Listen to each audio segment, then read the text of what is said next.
Chapter 1. The sky over Bellwether City was overcast. After Noel Ashworth landed, she didn't call anyone, simply hailing a cab back to the Ashworth family estate. She sat in the taxi, her gaze drifting over the passing scenery, lost in thought. 3 years. It had been 3 years since she'd confessed her feelings to Sebastian Sterling and been rejected, leading her to go abroad. This time, if her parents and grandmother hadn't pressured her to return, she didn't know how much longer it would have taken to find the courage to see Sebastian Sterling again. The taxi reached the entrance of the residential area. The Ashworth estate was within an upscale, gated community, inaccessible to taxis. Noel had no choice but to get out and drag her suitcase inside. The once gloomy sky had started to drizzle. She had no umbrella and could only walk on, letting the rain soak her. Just then, a black Bugatti approached from the opposite direction. Noel immediately stepped to the side. As it was about to pass, the Bugatti stopped. The window rolled down, revealing a familiar, sharply defined face. Her heart skipped a beat. The fine rain, now like tiny pearls, slid down her cheeks, and an involuntary shiver ran through her. Uncle Seb, the distinguished man, saw her dragging her luggage, half soaked by the rain, and frowned. "Why didn't you call the driver to pick you up?" The memory of her confession 3 years ago was still vivid. How could he be so calm at their reunion? Noel thought for a moment, then said softly, "I didn't want to bother anyone." Sebastian's handsome brow furrowed deeper. "Get in." It was still a 7 or 8 minute walk to her house, and the rain was getting heavier. She bit her lip, then quickly stowed her luggage and got into the car. "Why are you back?" Sebastian glanced at her.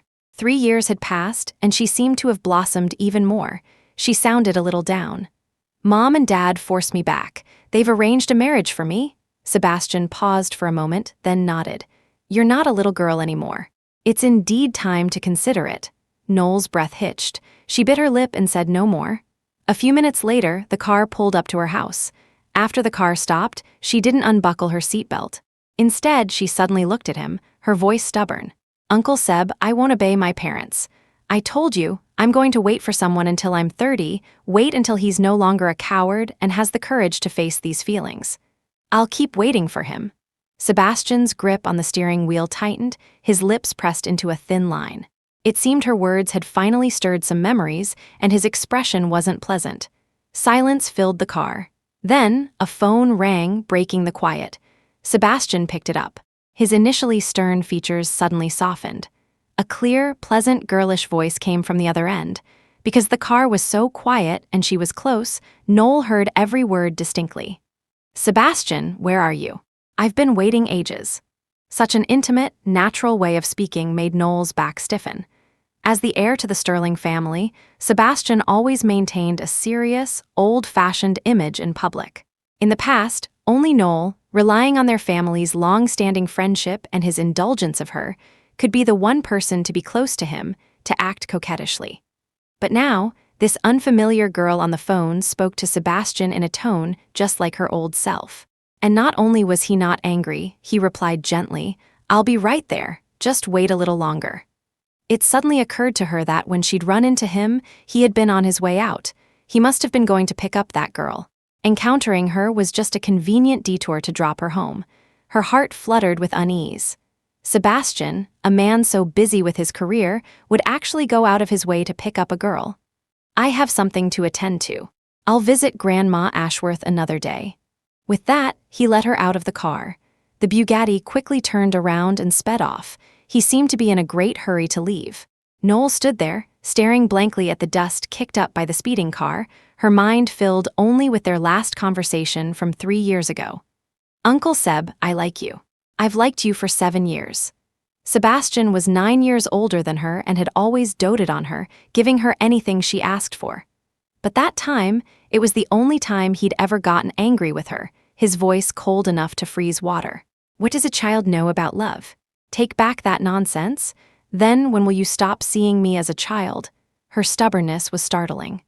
"Uncle Seb, it doesn't matter if you think I'm too young. It doesn't matter if you're unwilling to acknowledge my feelings for you. I'm willing to wait. I'll wait for you until I'm 30, until the day you're willing to take that step towards me." Chapter 2. Back home, her parents and grandmother took turns pressuring her about the marriage. Noel was incredibly frustrated. Her mind was also occupied by the unfamiliar girl who had called Sebastian, and a torrent of negative emotions overwhelmed her. After only 2 days at home, she had a fight with her parents and ended up going to the jewelry studio she co-owned with her friend. She was a jewelry designer by profession. Before returning to the country, she had contacted her old best friend, Susie Miller. The two had opened a jewelry studio together. Susie handled sales, and she was in charge of design. The studio was currently in its soft opening phase. Here, she finally found some peace. Running into your Uncle Seb as soon as you got back means there's still some fate between you two, Susie said, analyzing the situation while tidying the counter. She was one of the few people who knew about Null's crush on Sebastian since high school. If there really was fate, how could he have gone 3 years without visiting me once while I was abroad? Null held an exceptionally exquisite piece of jade. The patterns on it were intricate and lifelike, clearly a treasure. Null had once spent a year meticulously crafting it, from designing the pattern to carving it, all by her own hand. She had originally planned to give it to Sebastian when she confessed, but unfortunately, she had been rejected before she could. Susie looked at her crestfallen face and sighed. Null, if your Uncle Seb never acknowledges your feelings, what will you do? Her hand, caressing the jade, paused. Loving Sebastian was something she had decided on since high school. The first time they met, she was 6. She'd hugged his leg, mumbling "Big brother," but he'd laughed and corrected her. "Null, you should call me Uncle Seb." The first time she relied on him, she was 10. Bullies at school were harassing her, and when Sebastian found out, he personally picked her up from school every day. The first time she realized she liked him, she was 15. Her first period had arrived awkwardly and suddenly. It was his warm hands that had soothed all her panic, telling her not to be afraid, that Uncle Seb was there. The first time she confessed, she was 21, wanting to be with Sebastian forever. The result was 3 years in a foreign country. After a long while, Null placed the jade back in the central display case, her voice hoarse. "I'll wait." That afternoon, 2 unexpected people walked into the studio. Null never thought she'd see Sebastian here. He wasn't alone. Beside him was a girl in a blue dress, her smile gentle and charming. Clearly, he didn't know this was Null's studio either, because when their eyes met, his were filled with surprise. "Null," both of them froze for a moment. Sophia Thornton looked at Null with a touch of vigilance. "Sebastian, you know her?" Null flinched, her gaze instantly shifting to Sophia. It was that voice. The person on the phone that day, it was her. Sebastian's tone was flat. "Yes, a child from a family friend." Sophia glanced at Null with some surprise, then smiled again. "Well, that's perfect. I only came because a friend told me the jewelry here is beautiful. Since we all know each other, let's buy something here, shall we?" Sebastian didn't refuse, then introduced them. "This is Sophia Thornton, my friend. She's here to pick out a birthday gift for her father." Null's heart sank slowly. She replied in a low voice, "All right, feel free to look around." What kind of friend could get Sebastian Sterling to accompany them shopping? A sour feeling welled up inside her, and she deliberately tried to ignore them as they browsed. But Sophia looked through the display cases for a long time and couldn't find anything suitable. Susie was about to suggest she look elsewhere, to avoid upsetting Null further. Before she could speak, Sophia pointed to the jade in the central display case and said excitedly, "This one is nice." Susie was startled. She, of course, knew the story behind that piece of jade. "That's not for sale," she said immediately. Sophia looked a little annoyed. She'd finally found something she liked, and it wasn't for sale, but with Sebastian present, she didn't lose her temper. Instead, she persisted, "But I really like it." "You're open for business, how can you have things that aren't for sale?" Null looked over. "I'm sorry, this really isn't for sale." After saying that, she cautiously glanced at Sebastian, waiting for his reaction. Would he recognize this piece of jade? She had once personally handed it to him. How could he have no impression of it at all? However, Sebastian merely glanced at the jade and said coolly, "Name your price. Any amount will do." As if it were just any other somewhat valuable piece of jade, as if its worth could be measured in money. Her heart felt like it was suddenly being squeezed, the pain making it hard to breathe. So, he didn't remember at all. Susie was about to flare up, but Null suddenly stopped her, saying blankly, "Forget it, sell it to her." With that, she turned and walked into the back room. If she couldn't give it to him, what difference did it make who got it? Chapter 3. Soon, from the back room, she heard Sophia's satisfied laughter. Quickly, the two of them left the store. Susie closed the door and came into the back. "Null, you worked tirelessly on that jade carving for so many nights, preparing it as a gift for your Uncle Seb. Why did you agree to sell it to them?" "You," Null interrupted her softly, asking instead, "Susie, what kind of relationship do you think they have?" Susie hesitated. To say they were a couple didn't seem quite right, but if they were just ordinary friends, Sebastian was being too generous to her. Just now, when Sophia had offered 50,000, he hadn't even blinked before swiping his card. Although that amount was a drop in the bucket for him, it was still very generous. But of course, she couldn't say that truthfully. They're probably just friends. Null gave a bitter smile and said no more. That evening, back at the Ashworth residence, her parents brought up the matter of her meeting her arranged marriage prospect again, this time using a more roundabout tactic. They only said that a fairytale-themed amusement park invested in by the Sterling family was opening, and that Sebastian would take them to visit it tomorrow. The refusal that was on the tip of Null's tongue was instantly swallowed. She had always wanted to go to an amusement park with him, harboring other, less innocent thoughts, because she felt it was a place couples went together. She wanted to go with Sebastian. So the next day, Null found herself in his Bugatti once more. She was somewhat surprised. She had thought that someone like Sebastian would never agree to go to such a childish place as an amusement park. "Uncle Seb, do you like amusement parks too?" Sebastian was focused on driving, his voice flat. "Not particularly." "Not particularly, so why go?" It wasn't until they got out of the car and she saw Sophia Thornton standing at the amusement park entrance that Null's steps faltered. She saw Sophia run happily towards Sebastian. Sophia was probably a few years older than Null and was dressed in an especially cute outfit to match the amusement park atmosphere. "You're finally here, Null, hello." Sophia greeted them cheerfully, instinctively standing close to Sebastian. Null felt as if the blood in her veins had frozen. So, he had come for Sophia? She tried her best to suppress the sour feeling in her heart and forced a smile. "Hello, let's go." Just then, the roar of an engine thundered from behind them. A guy in a black motorcycle outfit pulled up on a motorbike at the amusement park entrance. Ethan Quinn took off his helmet, causing a flurry of squeals from nearby girls. A lollipop stick jutting from his mouth, he strode towards Null with his long legs. "Don't go yet. Why not wait for your fiancé?" Null's face paled. She hadn't expected her parents' chosen marriage prospect to be this type. And the more she looked at him, the more familiar he seemed. Ethan Quinn saw her staring and grinned. "Null, still don't recognize me?" Hearing that name, Null finally exclaimed, "Ethan Quinn." Her parents' chosen fiancé was him. Ethan nodded, casually draping an arm over her shoulder. He gave a nod towards Sebastian and Sophia as a greeting. "Hi, I'm her elementary school classmate and deskmate."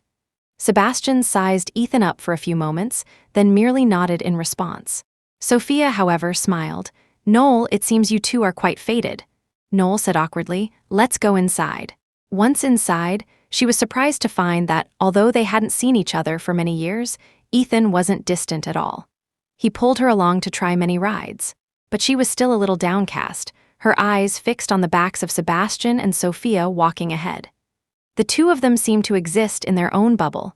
Even in such a bustling amusement park, no one could disturb them. Next, Ethan dragged her onto a thrilling high-altitude ride. One time wasn't enough for him. He wanted to go again and again. Null felt like she was going to be sick after just one go and quickly waved her hands, saying she'd wait for him outside. But when she got out, she found that Sebastian and Sophia, who had been waiting outside, were gone. They probably got bored and left first, she thought. Suddenly feeling thirsty, she went to a nearby convenience store to buy a drink. The convenience store was not far from the park's largest Ferris wheel. It was approaching evening, and after buying her water, she couldn't help but stop to admire the Ferris wheel, silhouetted against the sunset. She suddenly remembered that in romantic comedies and all sorts of romance novels, the Ferris wheel was always a great date spot. Null smiled to herself and was about to leave when she abruptly saw two familiar figures embracing beneath the Ferris wheel. 2 bottles of water tumbled to the ground. Her eyes were fixed, staring straight ahead. She saw Sophia look up, stand on her tiptoes, and kiss Sebastian on his left cheek. Chapter 4. She practically fled in disarray. But in the last moment, as she turned to run, the painful thought still forced its way into her mind. He hadn't pushed Sophia away.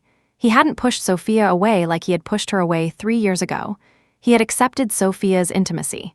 This realization shattered Null's heart into countless pieces. Her retreating figure looked utterly wretched as she ran frantically away. When she encountered Ethan Quinn, she didn't linger. Choking back sobs, she said, "Sorry, I'm not feeling well. I'm heading back first." Before Ethan could offer to take her, she was gone like the wind. Ethan stood there, his tall figure watching her, thinking, were her eyes red just now? Meanwhile, after Null had left, Sebastian quickly pushed Sophia away. Perhaps due to his personality, his eyes showed none of the usual male excitement after being kissed by a woman. Instead, they were overly calm. Sophia's face was slightly flushed. "This is the birthday present I wanted." Sebastian hummed in acknowledgement, but his gaze drifted towards the convenience store, his eyes deep and unreadable. After Null rushed home, she immediately locked herself in her room. Back in familiar surroundings, the tears finally flowed uncontrollably. All the emotions she had been suppressing since her return finally erupted, but her personality had always been gentle. Even in extreme sadness, she remained quiet.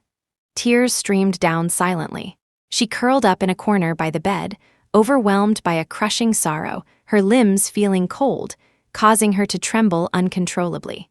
So, 3 years were enough for him to give all his affection to another girl. He even acquiesced to such ambiguous behavior, something she had never experienced from him. It hurt. It hurt so much. The pain was so intense that Null began to regret confessing to him 3 years ago. If she had been willing to maintain the status quo, not been so impulsive in revealing her feelings, perhaps they would still be like before. And he would still be the person who doted on her most in the entire world. Her thoughts tangled and struggled in her pain until her phone rang urgently. Seeing Sebastian's name, her breath caught, and she answered the call. "Uncle Seb." Sebastian's voice, as deep as a cello, came through. "Why did you leave without saying goodbye? If you weren't feeling well, you should have let me take you home." His concern only made her feel worse. "I'm fine, just a little upset, Uncle Seb. You and Sophia, what is your relationship?" Before she could finish, Sophia's voice came from his end. "Sebastian, I really want to eat this ice cream." Sebastian immediately replied, "You're not well, don't eat anything too cold." His tone was firm, full of concern. After replying to Sophia, he remembered Null on the phone. "Then get some rest. If you're really not feeling well, tell your parents. They'll take you to the hospital." With that, the call ended. Null still held the phone in the same position, the darkened screen pressed to her ear. Her heart had darkened along with it. Never before had she realized so clearly. Her Uncle Seb, it seemed, truly no longer belonged to her. Chapter 5. She stayed locked in her room until 10 o'clock at night before finally emerging. Arthur and Clara Ashworth were still in the living room. Seeing their daughter's unusual behavior, they assumed she was dissatisfied with Ethan Quinn and was sulking with the family again. "Null, what do you think of Ethan? I hear he also studied abroad for a while. You two must have common topics." Null had long since pushed aside any thoughts of marriage or alliances. Hearing her mother mention it, she only now remembered. After a good cry, she felt much calmer. "He's nice." Seeing that she finally wasn't vehemently opposed, Clara Ashworth was overjoyed. A few days later, she arranged for the two to meet again. At an upscale restaurant, Ethan Quinn had traded his usual attire for a white jacket, looking exceptionally dashing and stylish. Null remembered her abrupt departure that day and said apologetically, "I'm sorry, I wasn't feeling well that day." Ethan Quinn was very gracious and said it didn't matter. He seemed just like he was in childhood. Outwardly rebellious, but actually a very thoughtful and considerate person. Even at such an awkward blind date dinner, he didn't make her feel uncomfortable. The two chatted sporadically, and the atmosphere was surprisingly harmonious. Finally, Null couldn't help but ask, "Why on earth did you agree to marry me?" Ethan Quinn didn't seem like the type to accept this kind of arranged marriage. He reached out and poured her a glass of lemonade, then said bluntly, "Because I like you." "What?" Ethan looked into her eyes and said seriously, "I really like you. I attended every design competition you participated in during your 3 years in the US. The first necklace you designed after graduation was donated to the school's charity auction and sold for $12,000. Remember? Null asked in disbelief. You bought it. Ethan nodded. I don't think you dislike me either. How about giving us a try? His directness left Null unsure how to react. She never knew how to handle such situations. In the end, she could only say, I'm sorry. It seemed she still couldn't accept any man other than Sebastian. Surprisingly, Ethan wasn't fazed. He even comforted her. Don't feel guilty. We have plenty of time. I didn't intend to force you to make a decision right now. Seeing his carefree attitude, she even felt a little envious. It turned out that not everyone was trapped in the pain of unrequited love like her. After dinner, even though his confession had been rejected, Ethan Quinn was still very gentlemanly and escorted her home. Null also experienced the exhilarating rush of riding on the back of a motorcycle. When she got off, her legs were trembling. Ethan saw her pale little face and couldn't resist pinching her cheek. Null, see you later. Vroom, the motorcycle sped away. Null rubbed her cheek and turned, only to see Sebastian Sterling standing not far away. He had probably just come out of his house and happened to witness the scene. Null stood rooted to the spot, her mind uncontrollably replaying the image of him and Sophia embracing that day, and her spirits sank. He, however, was already walking towards her, his eyes dark. You went out with Ethan Quinn?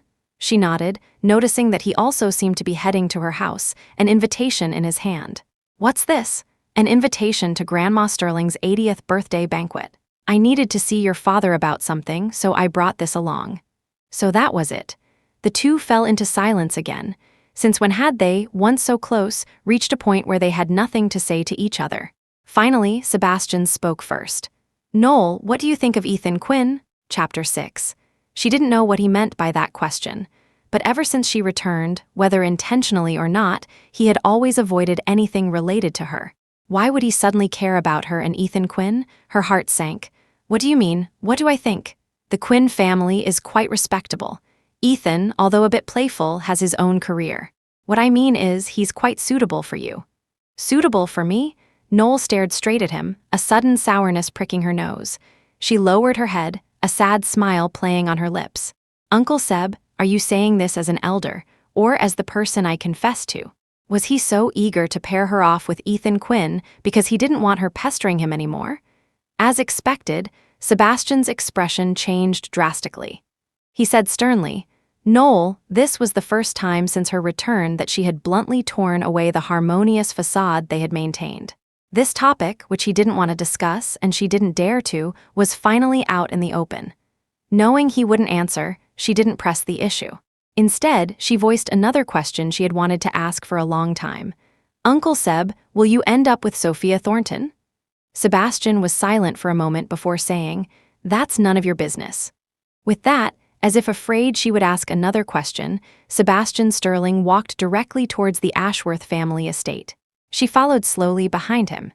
They entered one after the other, but he quickly went into Arthur Ashworth's study, while Null sat dejectedly on the living room sofa, unaware of when they finished their discussion. Until the topic turned to her. By the way, your jewelry studio is officially opening next week, right? Arthur Ashworth asked. She looked up, her gaze meeting Sebastian's. Yes. You silly girl. I told you to work at the company, but you insisted on setting up your own studio. Her family had initially disagreed with her studying jewelry design. It was only after much pestering that her parents finally relented. She mumbled, But I like it? Actually, it wasn't just that she liked it. Memories surfaced, and she couldn't help but look at Sebastian. Would he still remember her original reason for designing jewelry? Sebastian had other matters to attend to and was about to leave. She finally couldn't hold back and called out, Uncle Seb, will you come to my studio's grand opening? Sebastian paused, then said hesitantly, I have a client meeting that morning. Disappointment instantly flooded her face. Arthur Ashworth came over to console her. All right now, you're not a little girl anymore, always needing to cling to your Uncle Seb for everything. Null said nothing, but her disappointment was evident to everyone. Before leaving, Sebastian added, I should be free in the afternoon. If I have time, I'll drop by. A small flicker of light seemed to reignite in her heart. Back in her room, she took out a small, well-preserved blue gift box from the bottom drawer of her desk. Inside was a small, blue planet bracelet. She very carefully took out the bracelet, as if it were a priceless treasure, admired it for a long time, and finally put it on her wrist. A week later, the jewelry studio officially opened. Thanks to a very successful soft opening, Null's stylish, elegant, and distinctive designs were extremely popular with young people. So the store was bustling on opening day. But she kept her eyes fixed on the entrance, searching for a particular figure. At 2 in the afternoon, she finally saw the person she wanted to see. Null was about to walk over when she noticed someone else beside him. The moment she saw Sophia Thornton, she froze. Chapter 7. The flicker of light in her heart instantly died. Sophia, however, smiled brightly as she approached. "Null, congratulations on your opening. Sebastian brought me here to show some support." Null cleared her dry throat. "Thank you," Sebastian followed. "Congratulations on the studio opening." Null forced a smile, instinctively hiding the hand with the little planet bracelet behind her back. "Thanks." Sophia suddenly linked her arm intimately with Sebastian's. "Sebastian, those necklaces over there look nice. Let's go take a look." Uncertain if Sophia had sensed the strange magnetic field between them, she possessively pulled Sebastian to another area, and he followed, gentle and doting. Susie came over. "Null, why don't you go inside and rest for a bit?" She shook her head. "No need, you're too busy. Then go attend to the customers over there."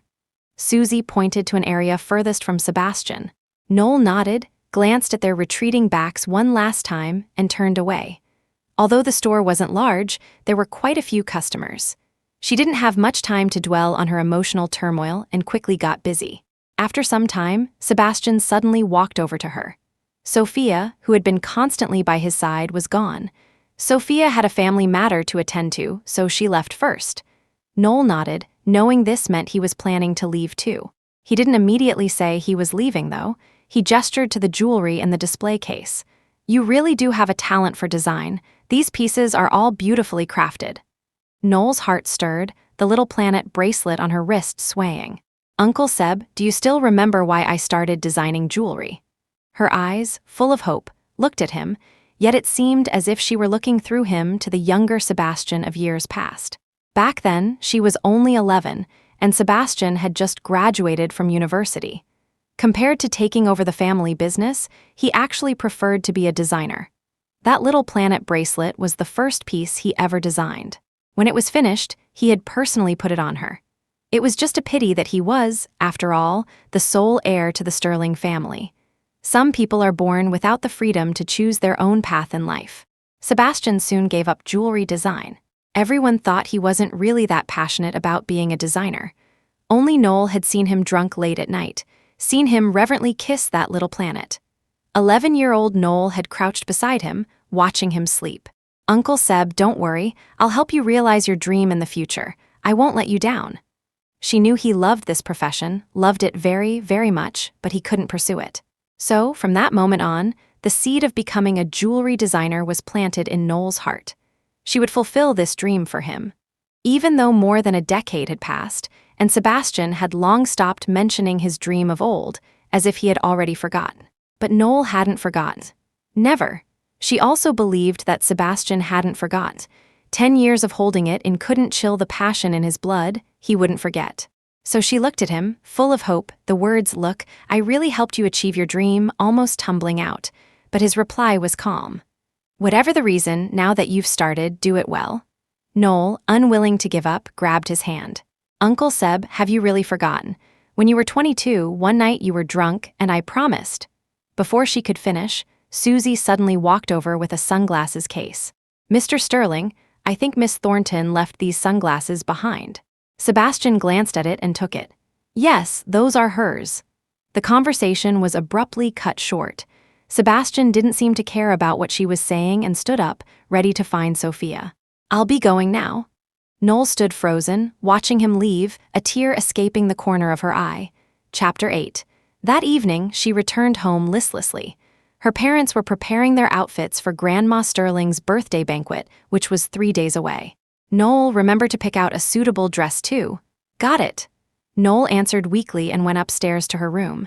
She took off the bracelet, feeling like an empty shell, a walking zombie. For the next few days, she didn't even want to leave the house, seeming to have lost all her vitality. It wasn't until the Sterling family's banquet that her parents managed to drag her to the Sterling residence to offer birthday wishes to Grandma Sterling. The Sterlings were one of Bellwether City's most prominent families. Many people from their social circle had come to offer congratulations for this birthday banquet, making it a very lively affair. As soon as Null entered, she saw the most conspicuous figure in the crowd. He was wearing a black tuxedo, looking understated, steady, handsome, and distinguished, and beside him, as always, stood Sophia Thornton. Null froze. On such an occasion, he had brought Sophia Thornton with him. Evidently, others had the same question. Soon, other elders were teasing the pair. "Sebastian, it's your grandmother's birthday banquet. Why aren't your parents greeting the guests? Instead, it's you and Miss Thornton?" Sophia shyly glanced at Sebastian, merely pursing her lips and smiling bashfully. Sebastian, usually expressionless, actually had a smile on his face. Normally, he would ignore such banter. But this time, he adopted a serious tone, speaking loudly enough for everyone in the banquet hall to hear. "Since my uncles and aunts have asked, as it happens, I have an announcement to make. Sophia is now my fiancée." With that, he took Sophia's left hand. Only then did everyone see the sparkling diamond ring on Sophia's slender ring finger. And the diamond ring was uniquely designed, shaped like a little planet. The moment Null saw it, her entire body stiffened, her eyes fixed unblinkingly on the diamond ring. The word fiancé ignited the scene. After the initial shock, applause, congratulations, and playful jeers quickly filled the air. Sophia instantly became the center of everyone's attention. This was the Sterling family. To become a Sterling granddaughter-in-law was a blessing many debutantes in Bellwether City could only dream of. Amidst the noisy atmosphere, only Null remained motionless, as if isolated. Mist quickly gathered in her large eyes. Fiancé. He had a fiancé? She was clearly shocked, yet she felt it shouldn't have been unexpected. No wonder he, usually so distant and cold, was so indulgent towards Sophia. She should have guessed their relationship long ago. Even that little planet was no longer exclusively hers. Soon, her parents pulled her forward to offer congratulations. Clara Ashworth looked at the couple with admiration. "Sebastian, congratulations, your grandmother's wish has finally been fulfilled." Then, Clara nudged Null. "Null, your favorite Uncle Seb is getting engaged. Why aren't you saying anything?" She suppressed all her bitterness, her voice hoarse. "Congratulations, Uncle Seb." There was no crueler punishment in the world than this. Sebastian heard her but merely nodded distantly in response. He and Sophia had to greet other guests and didn't exchange any more words with her. The sight of them together, so well matched, was glaringly painful, yet she still felt a trace of unwillingness. She wanted to find him and ask him clearly. Some questions still had no answers. After a while, she finally found an opportunity when he was alone. Null rushed up and stood before Sebastian Sterling. "Why her?" she asked, heedless of everything. Sebastian twirled the ring on his right hand and said directly, "Because I like her." Her heart felt as if it had been slashed open. She desperately held back the tears welling in her reddened eyes, not letting them fall in front of Sebastian. "Then what about me? Did you never like me at all in the past? All those days and nights, did you not feel even a little bit for me?" Sebastian's eyes were chillingly calm, and the words he spoke were like blades of ice. "I told you long ago I've never liked you. I've always seen you as a child." "Stop fobbing me off with those words, you clearly." Null finally couldn't hold back, her eyes completely red as she looked at him, each word squeezed out as if from between her teeth. "You clearly, secretly kissed me." Chapter 9. The air became deathly silent. After what felt like an eternity, Sebastian's voice, devoid of any ripple, finally came. "When? That never happened." Null stared at him as if struck by lightning. On her 18th birthday, he had rushed back from a business trip. Because he had left her gift on the plane, she had been sullen all day and had drunk quite a bit. Later, he had carried a dizzy her back to her room. At that time, she wasn't actually asleep, but she had craved her Uncle Seb's embrace so much that she had pretended to be. Just as she was about to wake up and startle him, the next second, an incredibly soft touch landed on the corner of her lips. His suppressed, restrained voice had rumbled, "Null, happy birthday." This is the coming-of-age gift your Uncle Seb wanted to give you most. Countless times she had wanted to confront him about it. Countless times she had imagined his reaction, but she had never, ever expected him to deny it. He actually denied it. Noel's voice trembled as she tried to elaborate. It was on my A, but the next second, Sebastian interrupted her. Noel, you're grown up now. You shouldn't mistake dreams for reality. I will not like you. Not in the past, not now, and certainly not in the future. Enough. That sentence was enough. Noel closed her eyes in resignation, feeling a searing pain in her core. He had never been willing to take a step forward. Only she had stubbornly stood her ground, waiting, playing an unwelcome supporting role in his emotional life. The second before her tears fell, she finally turned and left, but her choked voice still betrayed her distress. I understand. She ran out like a madwoman. After leaving the Sterling villa, she finally let her tears flow freely. She didn't go home, just randomly chose a small path and walked, crying. After an unknown amount of time, she heard footsteps and rapid breathing behind her. Ethan Quinn hurried over, panting, and seeing her tear-streaked face, he sighed and took out a handkerchief to wipe her tears. Noel, don't run off like that. Seeing him, Noel felt a little flustered, but the immense sadness in her heart left her no room to care. Tears streamed down, seemingly endless. He dried her tears, then instinctively pulled her trembling body into a tight hug, warming her with his own body heat. You like Sebastian Sterling, don't you? He suddenly asked. Noel didn't answer, but her tears were her answer. Ethan sighed again. Stop liking him. Sebastian Sterling isn't right for you. Don't be so sad, okay? He's engaged. You should look forward. They say the best way to forget one love is to start another. Noel, look at me, okay? She said nothing, just kept crying, her mind overwhelmed by pain, as if she couldn't even think. Ethan eventually took her home. He had only spoken a few words at the beginning. Afterward, he had quietly stayed with her while she cried. The Sterling's banquet was about to end, and he had to leave too. Before going, he looked at her and said, What I just said, think about it carefully, okay? Noel, her eyes red, looked at him and slowly nodded. That night, she didn't sleep, lying in bed thinking all night long. She thought a lot, yet it also felt like there was nothing left to think about. The person she liked, that unattainable person she had disregarded worldly views, cast aside all her dignity, mustered all her courage, and walked 999 steps towards him. But why wasn't he willing to take even one step towards her? As dawn broke, she looked at the little planet bracelet, put it back into its dusty gift box, and then called Ethan Quinn. I've thought it over. Chapter 10. 3 days later, the Ashworths invited the Sterling family over for dinner. The two families had always been close, and inviting each other over was a common occurrence. Sebastian Sterling also thought it was just like any other time. After work, he drove directly to the Ashworth villa. Upon entering the living room, he found not only both sets of parents and both grandmothers, but Ethan Quinn was there as well. Ethan greeted him naturally. Sebastian paused in his tracks, only snapping back to reality and moving forward when he heard his father and Arthur Ashworth call him from upstairs. After the men finished their discussion, Sebastian walked out of the study and found Noel Ashworth leaning against the second-floor railing. She turned when she saw him come out. Is something wrong? Uncle Seb, come to my room for a moment. I have something to tell you.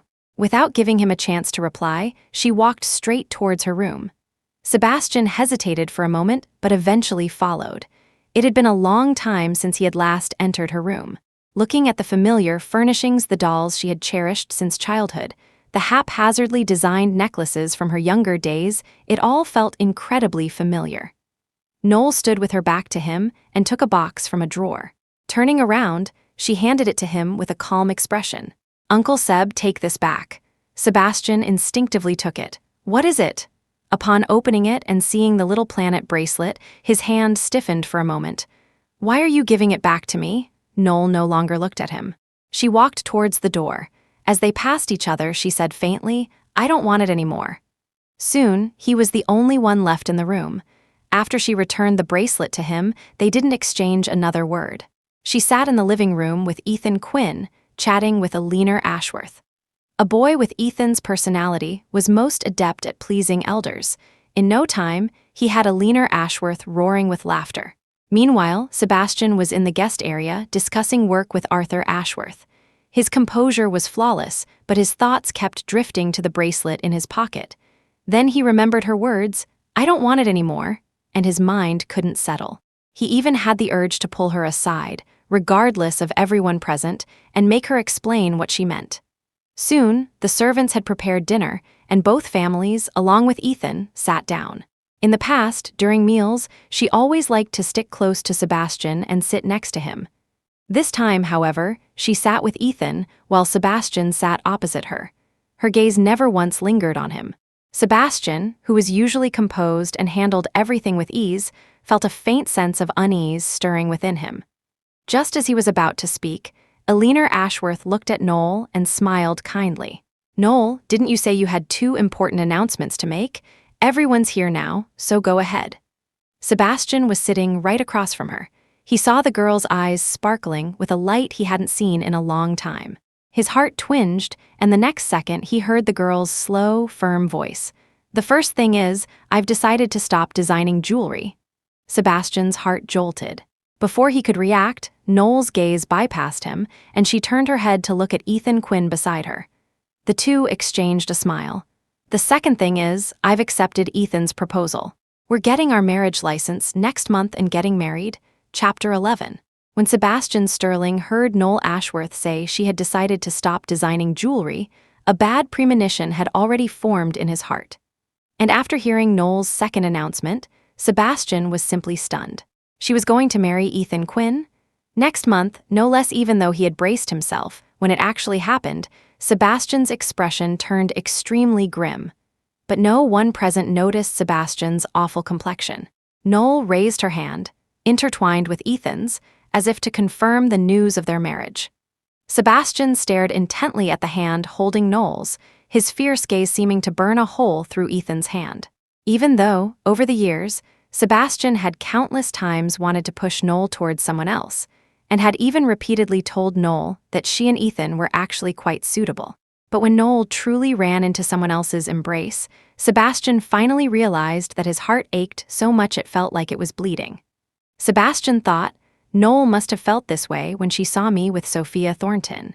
The bitter fruit he had sown himself had finally come back to haunt him. Hearing Null's words, Eleanor Ashworth couldn't help but say, "Null, your father and I are very happy that you're willing to marry Ethan. But why are you stopping your jewelry design? Grandma remembers you used to love jewelry design so much. You were so determined to study it back then, and you've achieved quite a bit now. Why suddenly give it up?" Null smiled and said, "Grandma, weren't you the one who opposed me studying jewelry design the most back then? Why are you trying to persuade me now that I'm quitting?" Eleanor Ashworth sighed. "Null, Grandma opposed you back then because I was afraid it was just a fleeting whim. But over these years, you've proven with your actions that it wasn't just a whim. On the contrary, you're very passionate about jewelry design, and you have a lot of talent. Seeing you achieve self-worth in something you love, your parents and I are very happy for you. Null, tell Grandma, why did you suddenly decide not to continue with jewelry design? Did you encounter some difficulties?" Null's forced smile had vanished. Her tone became subdued as she said faintly, "It's nothing much, really. I just feel recently that I can't seem to find that initial passion I had for jewelry design anymore." The other elders at the table, including Ethan, were somewhat bewildered by Null's words. Only Sebastian, upon hearing this, dug his nails deeply into his palms. Hadn't Null insisted on studying jewelry design back then precisely to fulfill the dream he couldn't achieve for himself? Although, in the process of studying jewelry design, Null had gradually fallen in love with jewelry and design. Wasn't her initial aspiration still rooted in her love for Sebastian? Null's statement lowered the atmosphere at the dining table considerably. In the end, it was Eleanor Ashworth who broke the silence first. "Null, since you feel you can't find your initial passion, then take a break. Don't make a hasty decision to give up. But whatever your final decision is, Grandma will support you. Grandma just doesn't want you to have regrets." Null gave Eleanor Ashworth a big hug, saying coaxingly, "Thank you, Grandma. Grandma is the best to Null." Beatrice Sterling also chimed in to smooth things over. "Null, you're also a child I watched grow up. I can't believe you've grown into such a big girl in the blink of an eye. Grandma still remembers how you used to love clinging to our Sebastian when you were little. I even joked that you'd become our Sterling family's granddaughter-in-law when you grew up. And just like that, so many years have passed. Both Noel and Sebastian are about to start their own families. Chapter 12. At Beatrice Sterling's words, an awkward smile appeared on Noel Ashworth's face. Grandma Sterling, don't worry. Even after I get married, I'll still visit you often. Then it's settled, Noel. You can't go back on your word, okay? Beatrice Sterling said, her face kind and full of affection as she looked at Noel. Noel nodded obediently, a sweet smile on her face. Looking at Noel's sweet and charming demeanor, Beatrice Sterling found her more and more endearing. Beatrice Sterling then looked at her own grandson. Sebastian Sterling's face was grim, and he looked distracted. Beatrice couldn't help but feel increasingly dissatisfied.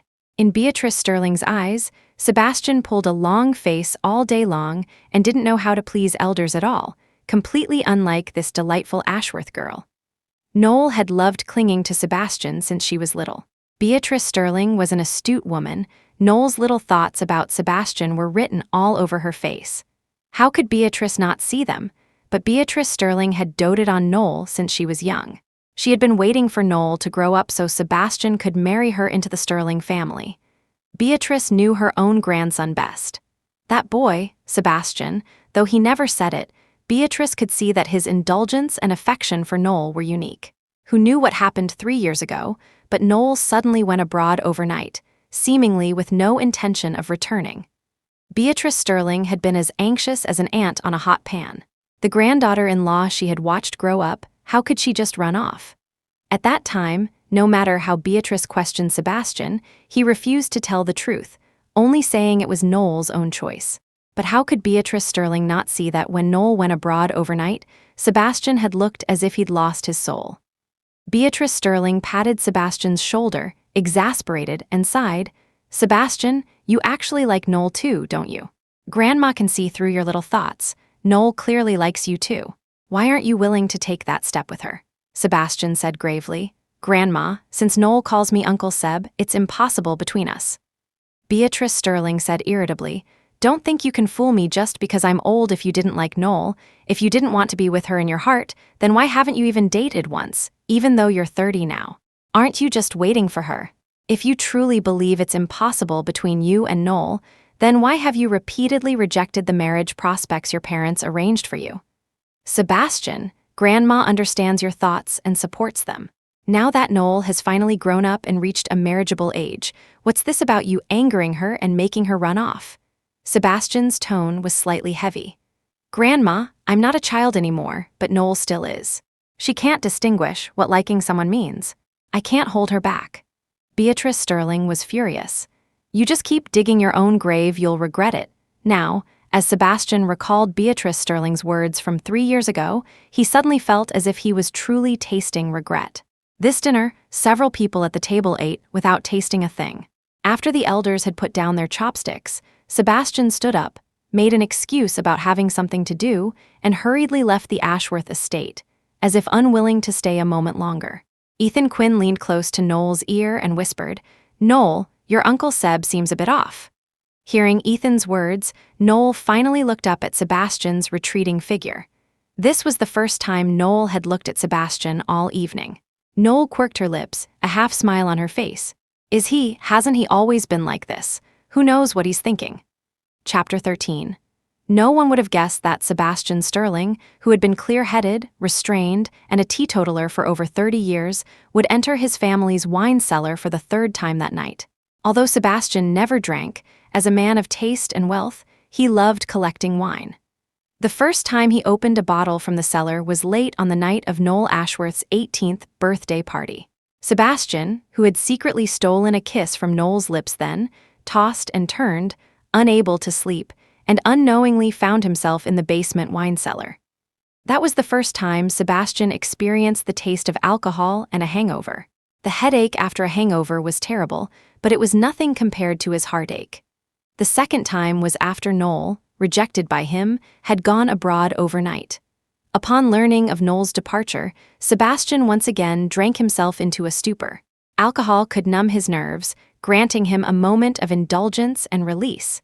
He could use the alcohol to release his emotions, to voice his sorrow and love.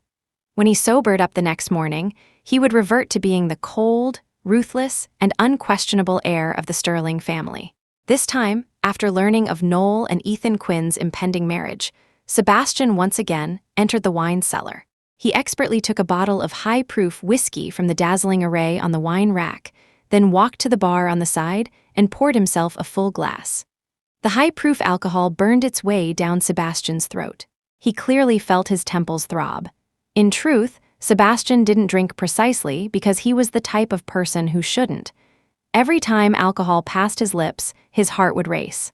But it was also precisely during these times of drunken stupor that Sebastian felt alive.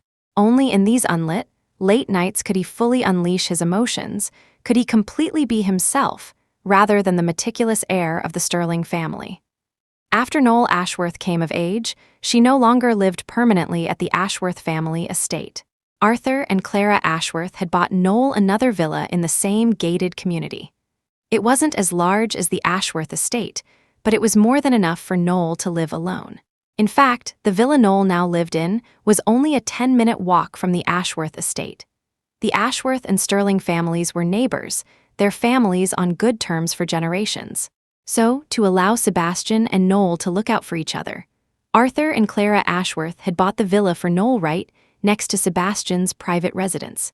After returning to the country, Noel had initially been reluctant to live next door to Sebastian again, but she found that no matter where she lived, it seemed she couldn't quite avoid him. Noel had once secretly rejoiced at this inseparable proximity to Sebastian, as if they were incredibly close. But now that Noel wanted to give up on Sebastian, she realized how difficult it was. So, Noel could only console herself that the Ashworth and Sterling families were longtime friends.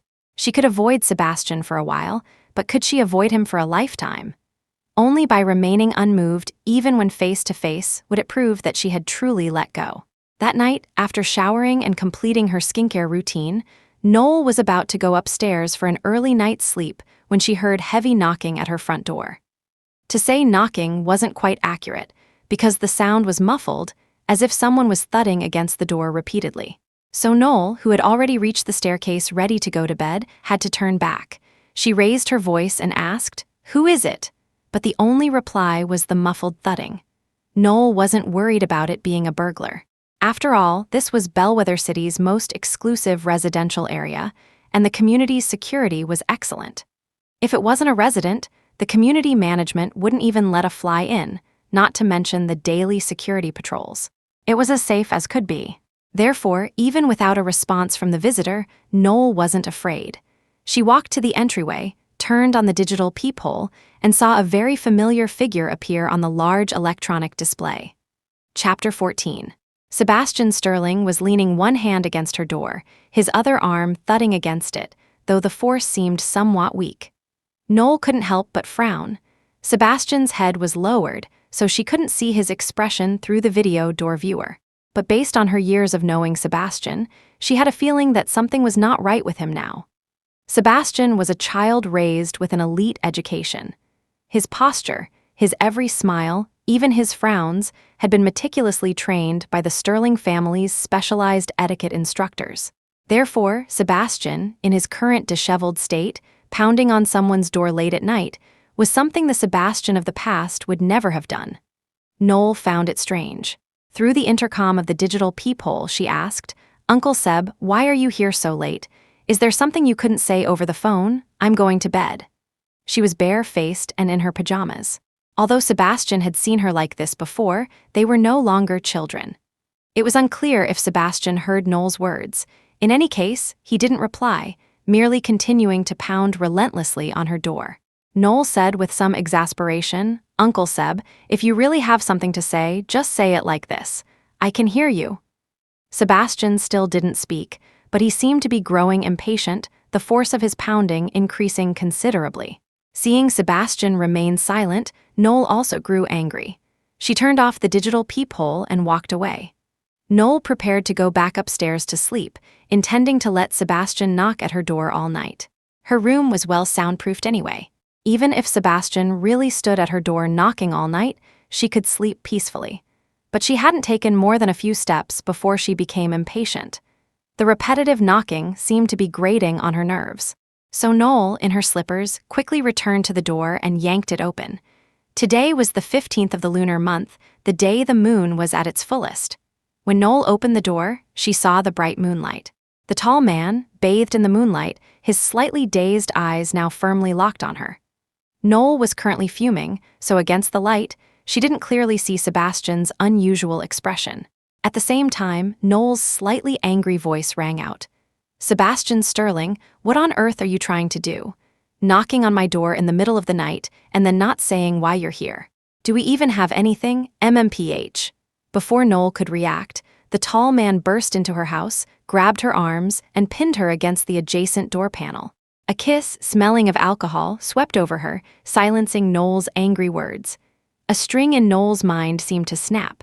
After so many years, the soft touch on her lips was so clear. Sebastian took advantage of her slightly parted lips from speaking and passionately claimed her lips. By the time Null realized what Sebastian was doing to her, she could no longer break free. Her arms were pinned against the door by Sebastian. How could she possibly match his strength? By the time she thought to kick him, Sebastian's assault had already robbed her of the chance to think. After Sebastian released Null, she almost felt like she had been suffocating. She was held in Sebastian's embrace, her slightly swollen lips now gasping for fresh air. As consciousness slowly returned, Sebastian's hoarse voice sounded in Null's ear. "Null, this time it wasn't a stolen kiss." Chapter 15. Null's front door was a double door. Sebastian had just pressed her against the unopened side to kiss her, but the other side, which she had opened for him, was still ajar. Moonlight poured in from the open side, casting an enchanting, almost bewitching beauty. A cool night breeze blew in, clearing Null's muddled head somewhat. She broke free from Sebastian's embrace, leaned against the door panel, and demanded with a cold laugh, "Sebastian Sterling, what is the meaning of this? One moment you tell me that stolen kiss on my 18th birthday was just a dream I had, and now you show up at my house in the middle of the night, drunk, force a kiss on me, and say this time it wasn't stolen? Sebastian Sterling, what do you take me for? A toy you can summon and dismiss at will?" Resentment and shame welled up in Null's heart, and large tears burst from her eyes. Even if he was the man she had admired for 10 years, he couldn't just take her first kiss in such an ambiguous way. Besides, she and Sebastian both had their respective fiancés now. What was this supposed to be? Seeing Null's large teardrops falling like broken pearls, Sebastian sobered up considerably. He frantically tried to wipe away Null's tears, but she ruthlessly slapped his hand away. "Get out, I don't want to see you again," Sebastian sighed and said, "Null, I know I'm a jerk. I shouldn't have been so rash without your consent. But I promise you, I will take responsibility for you. My feelings for you are genuine." Null looked at the man she had admired for 10 years, and for the first time, she felt as if she had never truly known him. What was he saying? Sebastian Sterling said he would take responsibility for her. Was she hallucinating? Wasn't Sebastian Sterling the Uncle Seb who would only say with a cold face, "Null, I could never like you"? Now he was saying he'd take responsibility for her. If it weren't for the kiss being too real, Null would almost believe that tonight's absurd scenes were just a dream. "Sebastian Sterling, do you even know what you're saying? Take responsibility for me. How will you take responsibility for me? Don't forget, you have a fiancé, and I have my own fiancé." Hearing Null's furious words, Sebastian was clearly taken aback. Right, wasn't it precisely because he learned tonight that Null was about to get married that he had allowed himself to get drunk late at night and recklessly rush to her house? Actually, Sebastian had originally just wanted to use the alcohol to confess his deepest, hidden feelings for Null that he had kept buried for years. But somehow, just now, it was almost instinctual to want to do that to her. Domineering, forceful, possessive, this was Sebastian's true feeling for Null, hidden for many years. He couldn't bear to give her up to someone else. Sebastian rubbed his forehead and said, "Null, I like you. I'll handle things with the Thornton family, and you and Ethan Quinn aren't officially married yet, so can you give me a chance, please? In the past years, I took those trivial concerns like our family connection and age difference too seriously. I didn't dare to face my true feelings for you. It wasn't until you announced your upcoming marriage today that I realized my feelings for you had long surpassed my imagination. I thought I could smile and wish you happiness, that I could calmly accept you pursuing a man more suitable for you than me.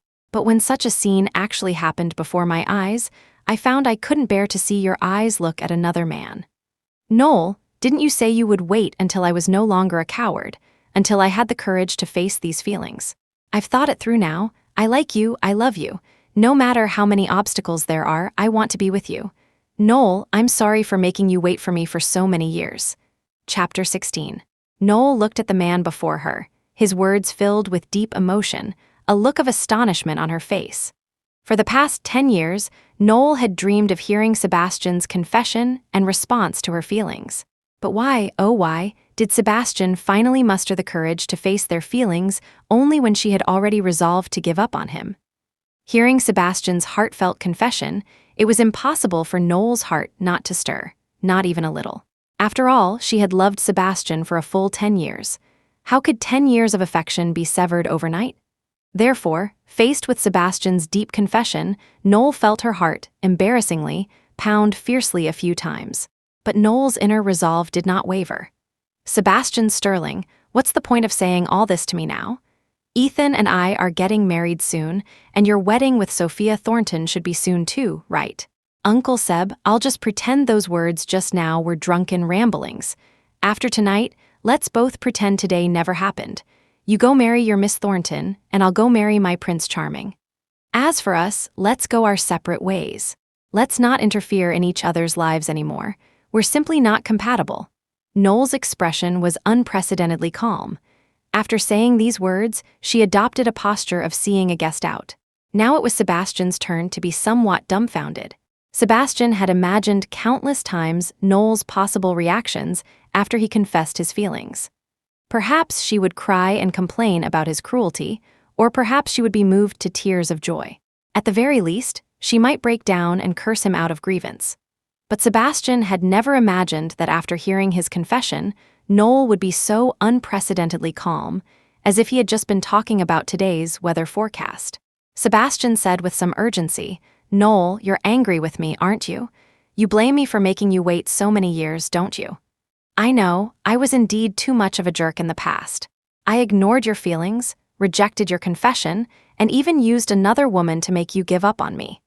I know my sins can't possibly be forgiven in a short time, but I just want you to know my feelings. Null, all those cruel things I said and did to you in the past were because I hoped you would find someone better than me. I'm 9 years older than you, and you always call me Uncle Seb. Yet I harbored such inappropriate, improper thoughts about you. Even I think I'm a jerk. So when you confessed to me 3 years ago, I harshly rejected you because I couldn't get past that barrier in my own heart. Null, 3 years ago you were only 21. You were still in university, not even really out in the world yet, and I was already 30. I couldn't, and I didn't dare, accept your confession, even though deep down I liked you so much, even though I was so happy when I heard you liked me too. Null, you said then that you were willing to wait for me until you were 30, willing to wait until I no longer saw you as a child, willing to wait until I was no longer a coward, willing to wait until I bravely faced these feelings. Actually, I was really, really happy in my heart, but at the same time, I couldn't bear for you to sacrifice so much for me. A good girl like you deserves a man better than me. Chapter 17. Hearing Sebastian's lengthy confession, Null turned her face away, tears unhelpfully streaming down again. Sebastian reached out, wanting to wipe her tears, but this time Null didn't dodge. Sensing Null's resistance lessening somewhat, Sebastian's mood improved considerably. But Null's next words made Sebastian's heart tighten again. Uncle Seb, since you were so enlightened before, wanting to give me up to a better man than yourself, what kind of drama are you staging tonight? Ethan Quinn has liked me since elementary school. His affection for me is no less than yours. What's more, he's humorous and charming, knows how to make me laugh, and he's my age. If you think about it, he's countless times better than you. Actually, I also think now that I really should look at men other than you. And look, my parents casually found someone so much better than you for me. The tears in Null's eyes had now disappeared, replaced by a resolute expression, as if she truly harbored deep and unwavering feelings for Ethan. Hearing Null's words, a hint of hurt also appeared on Sebastian's face. Null, it was wrong of me to push you towards others in the past. I regret it. You can hit me, you can scold me, but please don't marry someone else in a fit of pique. Are you really willing to marry that Quinn boy? Null nodded decisively. Of course, he's so good. If I don't marry him, should I marry you? Also, from now on, Ethan Quinn is my fiancé. Please show him some respect, Uncle Seb. Hearing Null defend another man in front of him, Sebastian's heart suddenly felt inexplicably heavy. His fist slammed hard against the wall beside Null, a trace of inexplicable anger already brewing in his heart. He tried his best to control his emotions and said slowly, "Null, what if I said, I don't want you to marry Ethan Quinn?" Hearing Sebastian's words, Null felt as if she had heard some colossal joke.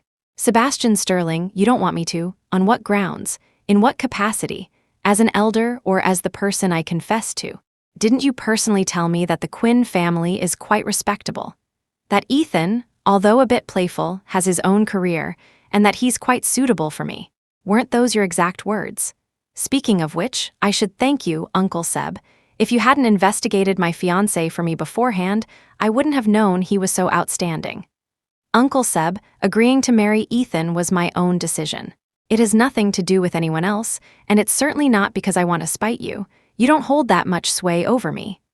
Sebastian lowered his head, somewhat dejected, his voice tinged with a fragile, broken quality. "Null, are you really unwilling to give me another chance? Our 10 years, do they really mean nothing to you anymore?" Null said a faint, her tone devoid of much emotion. "You have no idea how many chances I've given you over these 10 years. Sebastian's voice held an almost inaudible sob. "Didn't you say you would wait for me? But why, when I came running to you, were you no longer there?" Sebastian Sterling, waiting is such a hopeless and exhausting thing. You've never experienced it. I used to think I would wait for you forever, that I would fulfill my promise and wait until I was 30. But now, I don't want to wait anymore. Sebastian Sterling, go. I won't wait for you anymore. Chapter 18. Sebastian Sterling kept his head down, and the two of them fell into a long silence. The lights in the first floor hall were off, with only a single light from the staircase illuminating the area, so Noel Ashworth couldn't clearly see Sebastian's expression. Sebastian's arms were propped on either side of Noel, almost in an embracing posture, but Noel didn't flinch. She closed her eyes, inwardly despising her own actions. Her words were the most heartless, yet her heart still craved this last moment of intimacy with Sebastian. Tonight's absurd kiss, Sebastian's deep confession, let them be the final punctuation mark to their 10 years. Her story with Sebastian truly ended here. From now on, he would only be her family friend's uncle. Respecting their family's wishes and marrying suitable partners was what they both should do next. They were both mature adults. To get entangled in illusory romantic feelings was not a wise move. After all, for prominent families like theirs, perhaps a marriage of mutual respect was the best kind of relationship. From 15 to 24, her decade-long love for Sebastian had finally reached its awakening. Based on Noel's understanding of Sebastian, he was always one to weigh pros and cons and avoid harm. Therefore, since Noel had spoken such decisive words of farewell, Sebastian had no reason to continue pestering her. But reality told Noel that she still didn't quite understand this uncle she had adored. Sebastian lifted his head and looked at Noel, his eyes now clear. Sebastian leaned closer, his gaze fixed on Noel, full of determination. "Noel, whatever your choice is, my choice is that I will continue to wait for you. You said I've never experienced the taste of waiting. Actually, that's not true. Haven't I also been waiting for you to grow up all these years? Since I was 22, my family has been constantly introducing me to marriage prospects from families of similar standing. This was also why I gave up jewelry design back then. My father told me I was a man now, that I should shoulder the responsibilities and burdens of the Sterling family. So I gave up my beloved career and took over the Sterling Group. But my only condition was that they couldn't arrange my marriage because I wanted to wait for you to grow up. I didn't dare cross that line, but I really wanted to marry you. So, on the night of your 18th birthday party, I overstepped our relationship for the first time. Actually, the coming-of-age gift I wanted to give you wasn't just that kiss. I also wanted to ask you if you were willing to try dating me, willing to marry me after you turned 20. Hearing Sebastian's words, Noel's eyes widened in shock. She hadn't known Sebastian harbored such thoughts. Noel asked, If so, then why didn't you ask me? And why did you reject my confession so harshly 3 years later? Sebastian sighed. Because my father found out about my feelings for you. He said I could wait, but the Sterling family couldn't. He said we weren't suitable, that I was too much older than you, and that since you called me Uncle Seb, how could I have improper thoughts about you? Although I didn't entirely agree with my father, I felt some of what he said wasn't unreasonable. I really shouldn't have delayed you because of my selfish desires. You know what happened after that. My family introduced Sophia Thornton to me, hoping I would marry her soon. I don't like her, so I've decided to break off the engagement with her. Null, no matter what your final decision is, I will wait for you. I've already waited for you for so many years. A few more won't make a difference. Chapter 19. Null, I've said everything I wanted to say. It's getting late, you should rest early. I'll leave now. I'm sorry for kissing you without your consent. Null Ashworth didn't reply. Sebastian Sterling let himself out of Null's house, not forgetting to say before closing the door, Null, good night.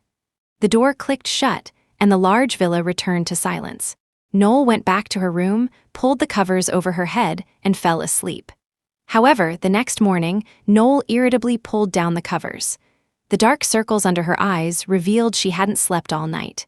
Sebastian's sudden kiss and heartfelt confessions from the previous night had thrown Null into turmoil. Whenever she closed her eyes, Sebastian's reverent kissing face would appear in her mind, keeping her awake all night. Null sat up, ruffling her hair in frustration. She had promised Ethan Quinn last night that they would go out together today.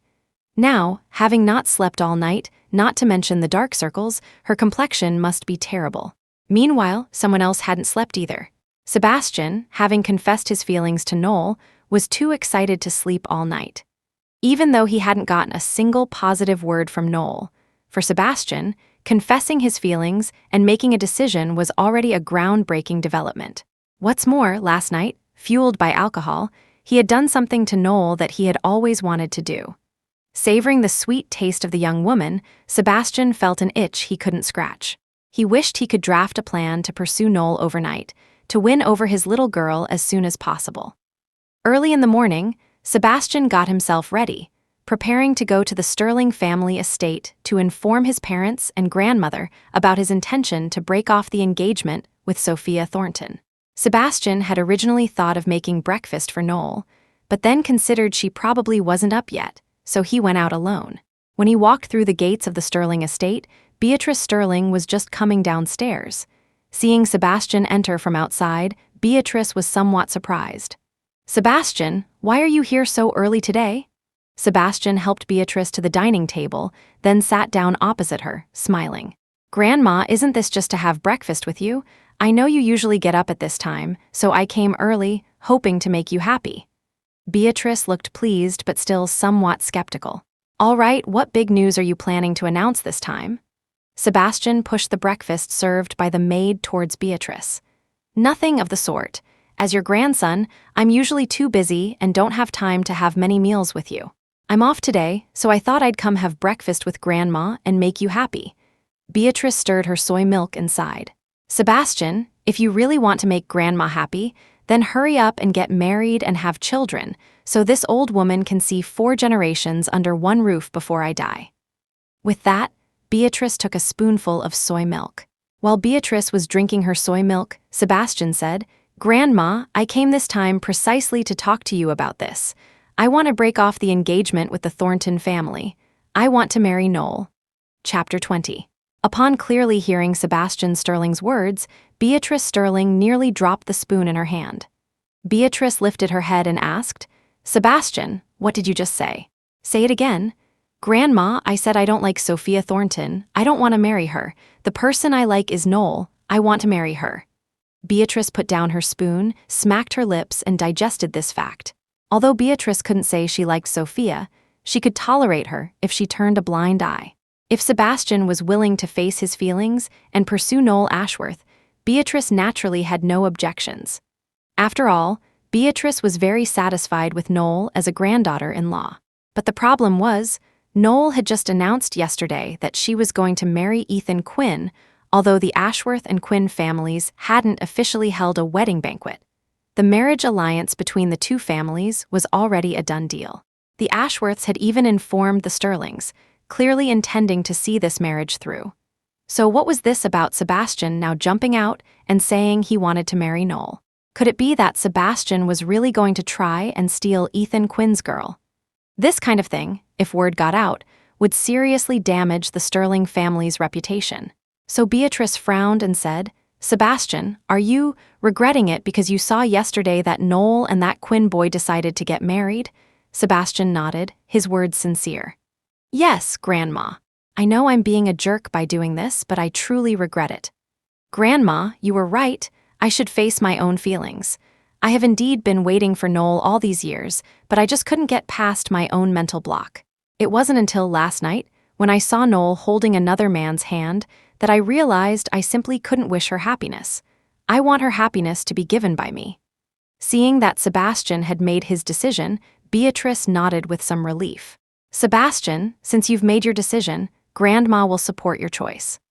Although you announced Miss Thornton as your fiancée at my birthday banquet, you two haven't officially gotten engaged, and it's the same for Null and Ethan Quinn. While this matter might not sound great if it gets out, generally speaking, it's not that difficult to handle. As long as you and Null truly love each other, Grandma will support your decision in other matters. Actually, I've been hoping since you were little that you'd marry Null and bring her home as my granddaughter-in-law. Who knew you, boy, would take so many years to finally see the light. Now you're all grown up and just starting to pursue a girl. By the time you act, it'll be too late, and she'll be gone, then you can cry all you want." Seeing Beatrice's stance soften, Sebastian also felt a little relieved. "Grandma is right to scold me. I knew Grandma doted on me the most." Beatrice feigned anger and patted Sebastian's head. "This old woman is a soft touch. As long as you two are happy, that's all that matters. Your mother has always thought you have your own opinions and doesn't interfere much with your decisions. But your father is not an easy man to fool. You need to be mentally prepared." Sebastian nodded. "I know, Grandma. I know my father has a bad temper, so that's why I came to you first, to get you on my side so you can put in a few good words for me with him." Chapter 21. A quarter of an hour later, at 8 o'clock sharp, Richard and Victoria Sterling came downstairs. Seeing Sebastian Sterling already at the table having breakfast with Beatrice Sterling, both Richard and Victoria were quite surprised. Victoria said with some surprise, "Sebastian, did the sun rise in the west today? You're actually here this early to have breakfast with Grandma?" Sebastian smiled. "Yes, Mom, I'm usually too busy. It's rare that I have a day off today, so I came over to have breakfast with Grandma." Richard, however, said, "You boy, you never show up this early unless you want something. You don't visit unless there's a reason. This time is no exception. Out with it, what little scheme are you plotting now?" Like father, like son. Richard immediately saw through Sebastian's excuse. Sebastian didn't refute, merely saying, "Dad, you should eat your breakfast quickly. You'll need your strength to scold me. Otherwise, after I tell you my intentions, you might not be able to eat." Richard genuinely felt like rolling his eyes at that moment. Growing up, Sebastian had always been outstanding, giving Richard and Victoria little cause for concern. But on certain matters of principle, such as marriage, Sebastian's stubbornness was something Richard had rarely, if ever, encountered. However, Richard himself had a stubborn streak, obstinate to a fault. Perhaps Sebastian's stubbornness was inherited from him. So when two people, so stubborn they refused to listen to others' opinions, were together, it would produce a chemical reaction comparable to Mars colliding with Earth. Richard kept thinking about what Sebastian wanted to tell him, so he ate his breakfast hastily, barely tasting his food, and finished quickly. He then had the servants clear the table, reverting to a business-like demeanor.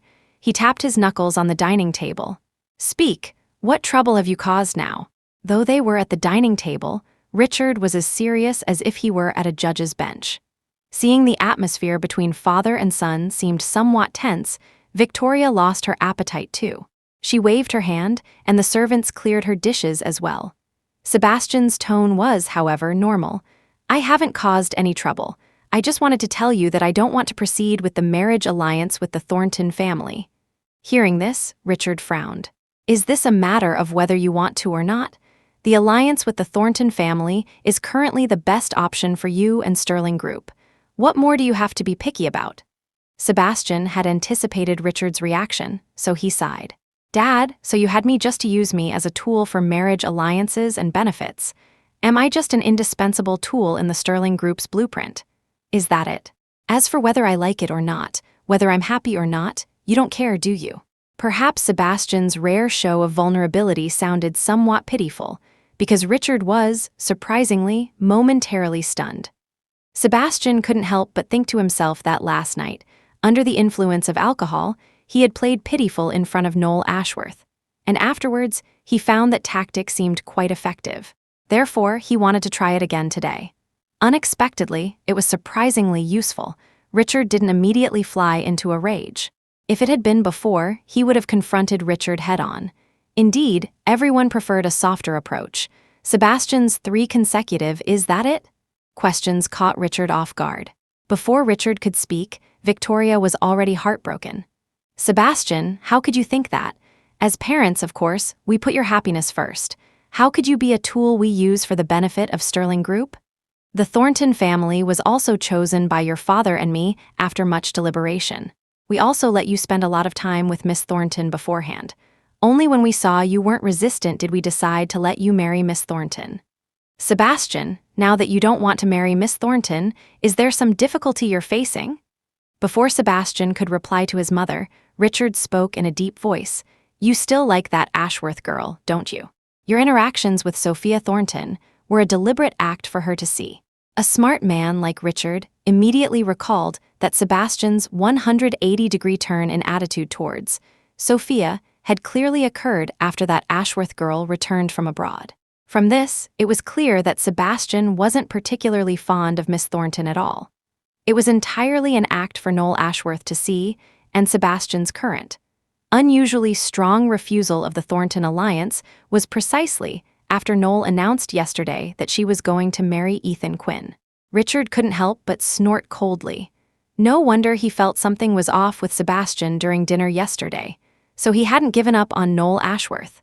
As if not expecting Richard to guess his intentions so quickly, Sebastian was stunned for a moment, but then he nodded firmly. Yes, I like Noel. In this lifetime, I will marry no one but her. Chapter 22. Hearing Sebastian Sterling's words, Richard Sterling genuinely rolled his eyes this time.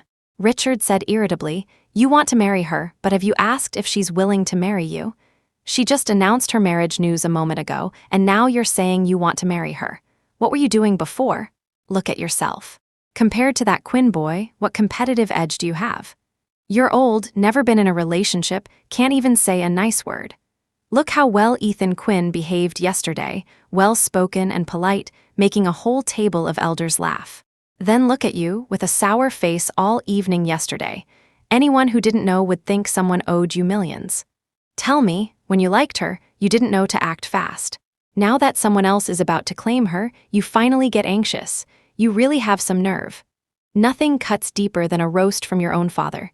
Sebastian was somewhat stunned. It seemed like the first time he had heard Richard speak such a long string of words to him.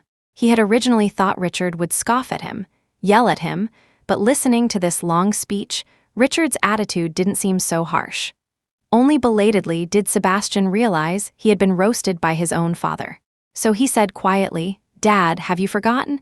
Everyone says my personality is just like yours. Richard rubbed his throbbing temples, feeling a bit exasperated. I wasn't as much of a fool as you when I was young. So many years and you still haven't won over the girl you like. Such prowess. Sebastian asked, somewhat puzzled, Dad, from what you're saying, you don't object to me refusing the Thornton alliance? Richard said irritably, You brat, you've already pulled out the marriage tool victim card. Can I still tie you up and force you to get married? Dad, that actually sounds like something you'd do. Richard made a move as if to hit Sebastian, but Sebastian easily dodged it. At this moment, Beatrice Sterling also jumped in to smooth things over. All right, since everyone has no objections, then let's inform the Thornton family about not proceeding with the alliance sooner rather than later. Otherwise, delaying the young lady isn't a good thing. Sebastian nodded. Grandma, don't worry, I'll handle matters with the Thornton family. Richard intervened. I proposed this marriage. I should be the one to talk to old Thornton personally. Sebastian said, somewhat surprised. "Dad, how did you suddenly become so agreeable?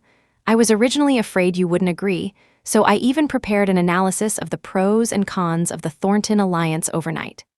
However, during my investigation, I found that the Thornton Group's financial situation doesn't seem optimistic. There might be a discrepancy from what appears on the surface. There could be some inflation in their figures.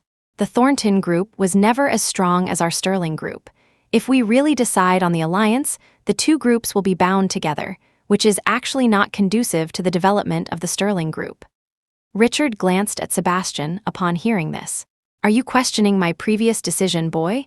Sebastian quickly tried to smooth things over. "Not at all, not at all.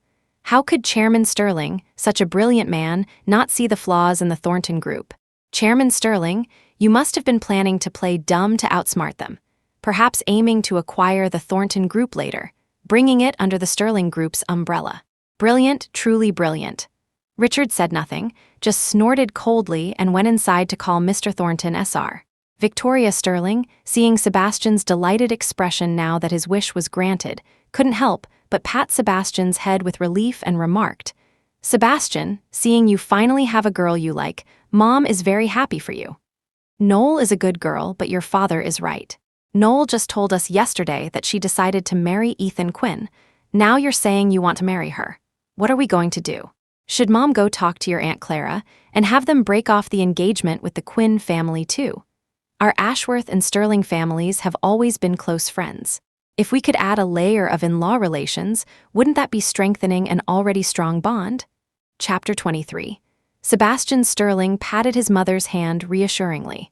"Mom, I already confessed my feelings to Null last night. I told her that no matter what her final decision is, I'm willing to wait for her." Victoria Sterling's expression showed some worry, as if she didn't want her son to wait for such an uncertain answer.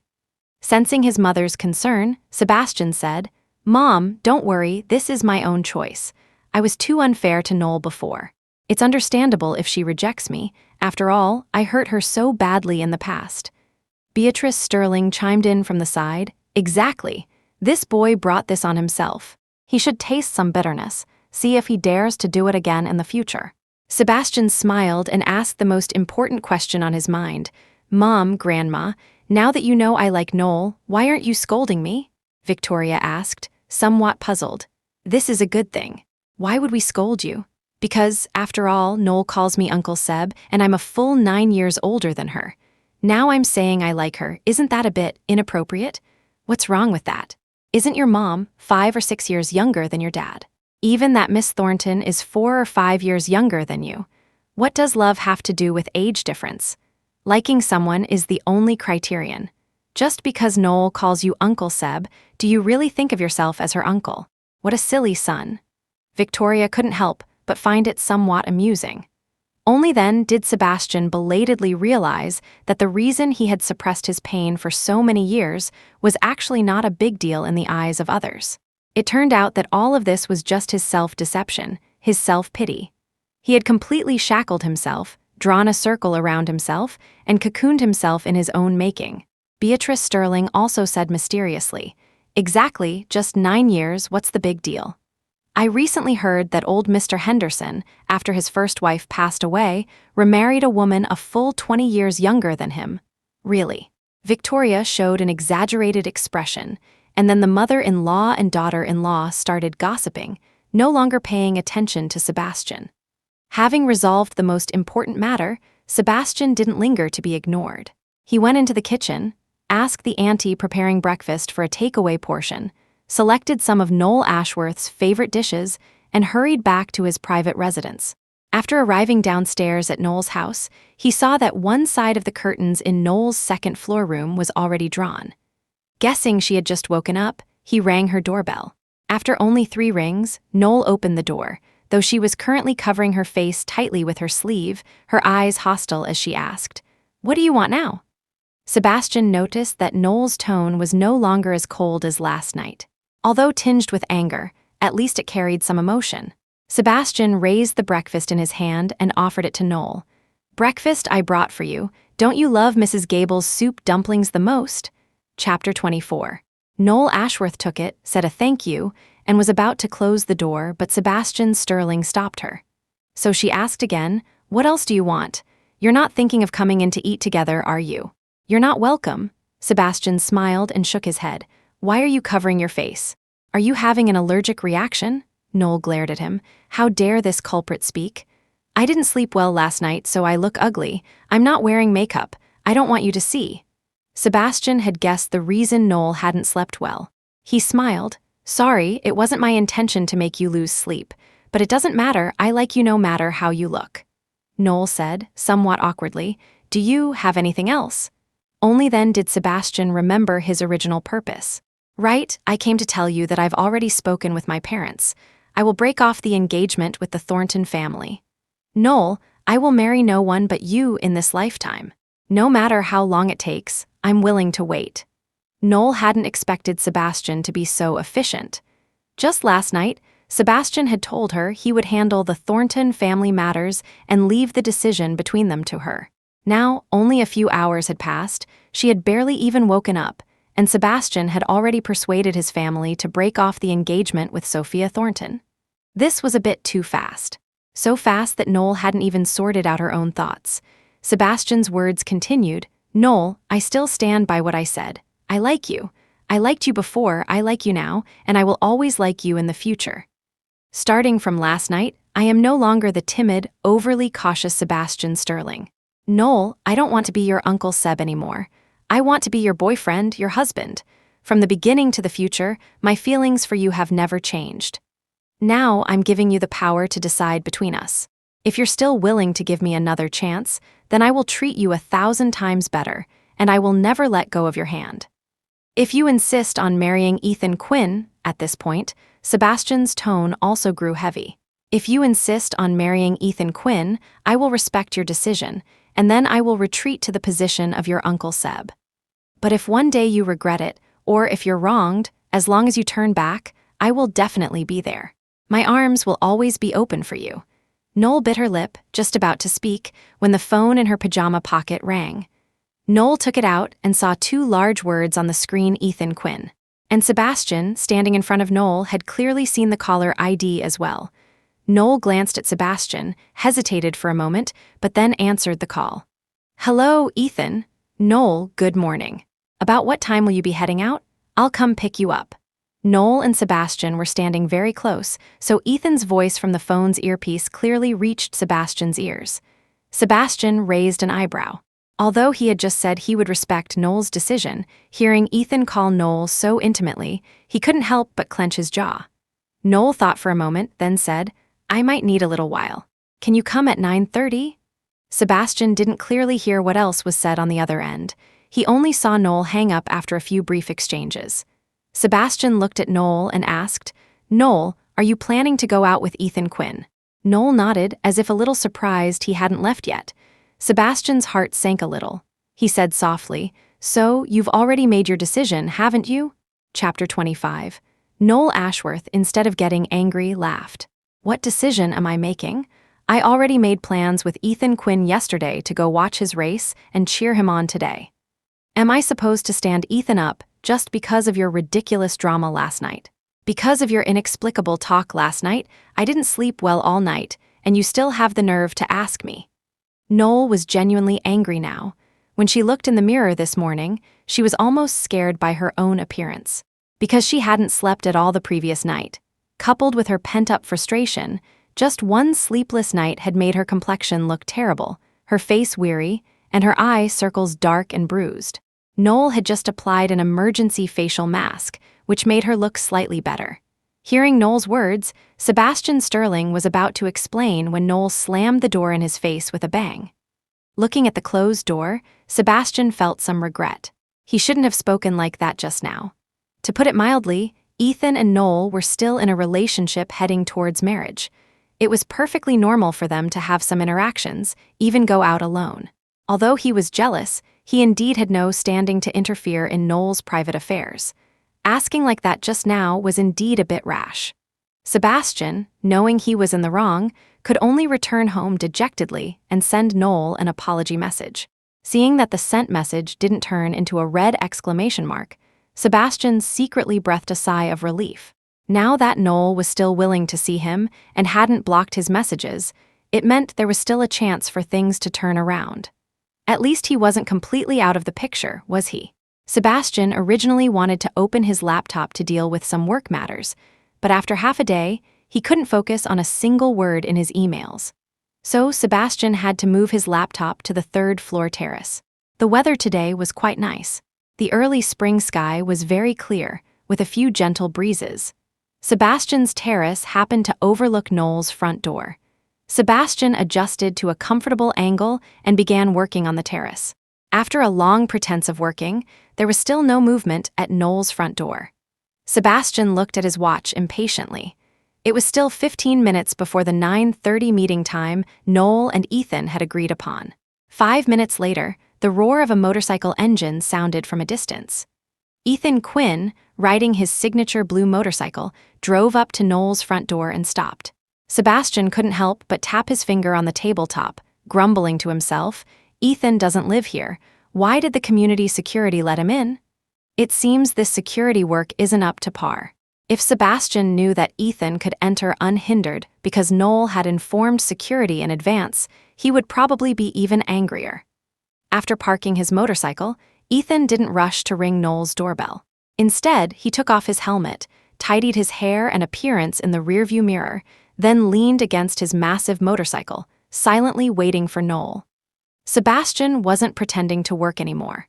He sat on the third-floor terrace, arms crossed, looking down and sizing up Ethan, this man 8 years his junior.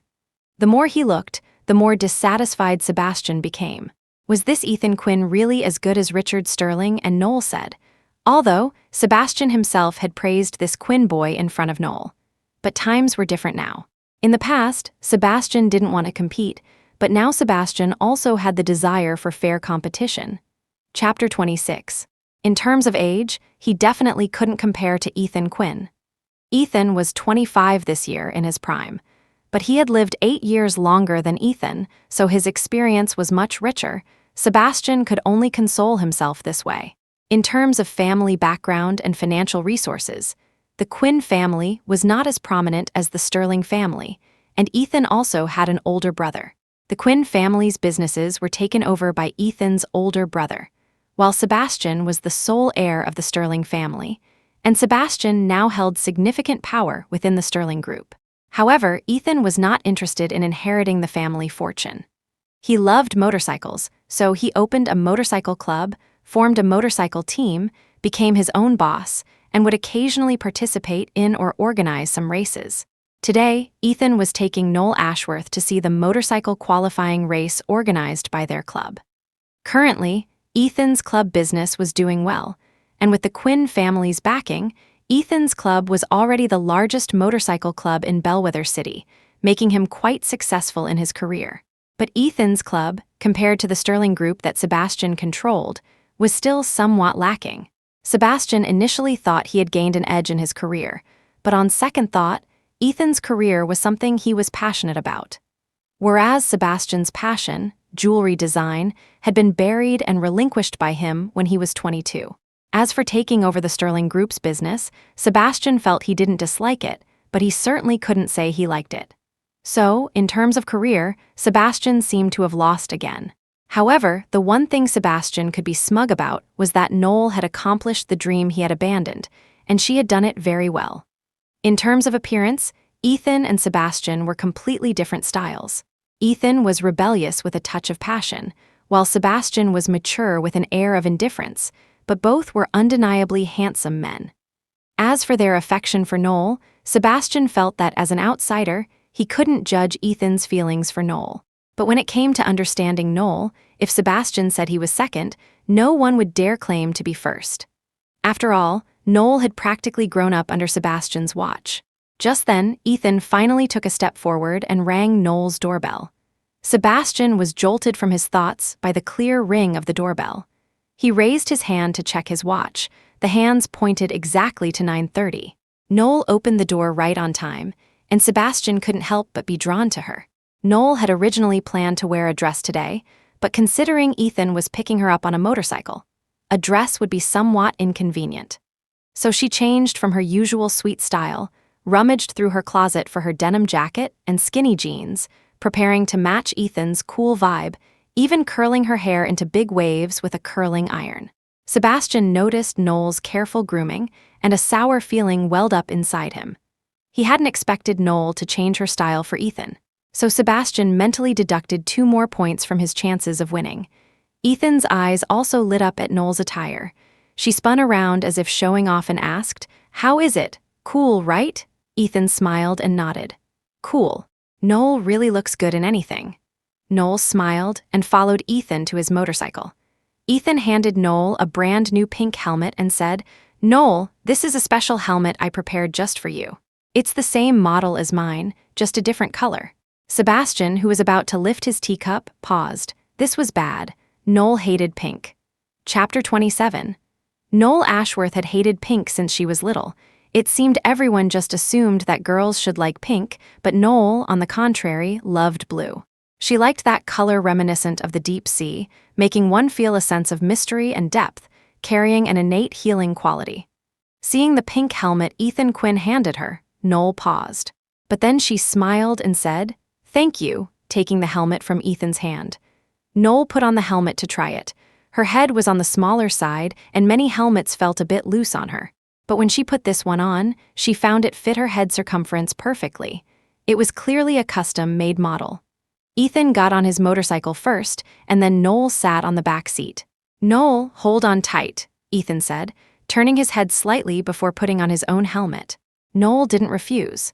She knew how strong the impact of a heavy motorcycle at high speed could be, so she obediently wrapped her arms around Ethan's waist, then leaned her whole body against his back. Ethan's lips curled up slightly. He then put on his helmet, his voice sounding a bit muffled inside. "Let's go." Sebastian Sterling watched Null and Ethan ride away, the displeasure in his heart growing stronger. Null and Ethan's intimate posture was practically grating on Sebastian's nerves. Moreover, just now, when Ethan handed Null the pink helmet, she hadn't said anything and just accepted it. If this had been something the Sebastian of the past had done, Null would have ignored him for at least 3 days.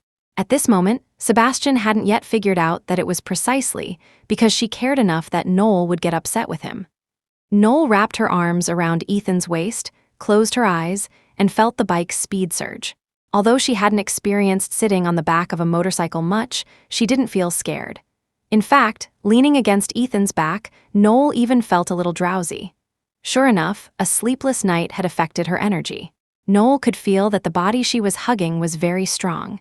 She could even feel Ethan's well-defined abs through his clothes. The urban racetrack was on the outskirts of Bellwether City, so it took a while before Ethan's bike stopped. Ethan rode all the way to the racer's rest area. As one of the event organizers, he naturally had a private VIP lounge. Feeling the engine stop, Null opened her eyes and realized they had unknowingly arrived at the track. Null got off the back of Ethan's bike, then took off her helmet and fluffed her somewhat messy, long, wavy hair. Through the glass of the rest area, she finally got a full view of the track. It was a large oval track, somewhat like a school running track. Colorful flags lined both sides of the track, and the spectator stands were already filled with people. Null leaned against the railing, somewhat surprised. She hadn't expected this event to be on such a large scale. Ethan, who had been looking enthusiastic, handed his motorcycle over to the race officials for inspection, then returned to Null's side. But he noticed the weariness on Null's face, and a look of concern appeared. He asked caringly, "Null, what's wrong? You don't look well. Do you want to rest? Did I ride too fast just now? Are you feeling uncomfortable?" Null smiled and shook her head. "I'm fine. I just didn't sleep well last night, so I don't look well." Then she joked, "Ethan, you have sharp eyes. I put on extra makeup this morning specifically to hide my lack of sleep, but you still noticed." But Ethan's face showed no smile. "Null, if you're too tired, I'll take you back to rest. Don't push yourself." Null patted Ethan's hand reassuringly. "Ethan, I'm really fine. You focus on your race and get a good result. That way, it won't be in vain for so many people who came for you. I'll be cheering for you." Chapter 28. Null Ashworth pointed to the already crowded spectator stands, where many people were holding up signs and banners with Ethan Quinn's name, cheering and waving for him. Ethan followed Null's gaze and also saw his large group of fans. He finally showed a small smile. That's the charm of competitive sports. Many people get fascinated by it. Null, that's also why I brought you here today. I want you to see a different side of me. Null smiled and patted his head. I know. I'll be cheering for you. Whether it was because of Null's action or her words, Ethan's smile widened, full of high spirits. He said, Null, don't worry, I'll definitely win the gold medal for you. The race was about to start soon. Ethan and Null both left the lounge. Ethan went straight to the racer's backstage area, while Null headed to the seat Ethan had reserved for her in the spectator stands. Null sat down in her seat, but as soon as she sat down, the young girl to her right leaned over familiarly. Hi there, are you also here to cheer for your favorite racer? Null nodded somewhat slowly. This should count, right? After getting Null's affirmative reply, the young girl next to her immediately said, Hi, my name is Lucy. I'm a fan of racer number 85, Ethan Quinn. How about you? I'm also here to cheer for Ethan. Null hadn't expected that the seat Ethan arranged for her would be right next to one of his fans. Lucy was clearly excited and even handed Null the small red flag with Ethan's name printed on it. That's great, miss, as long as you support Ethan, we're friends.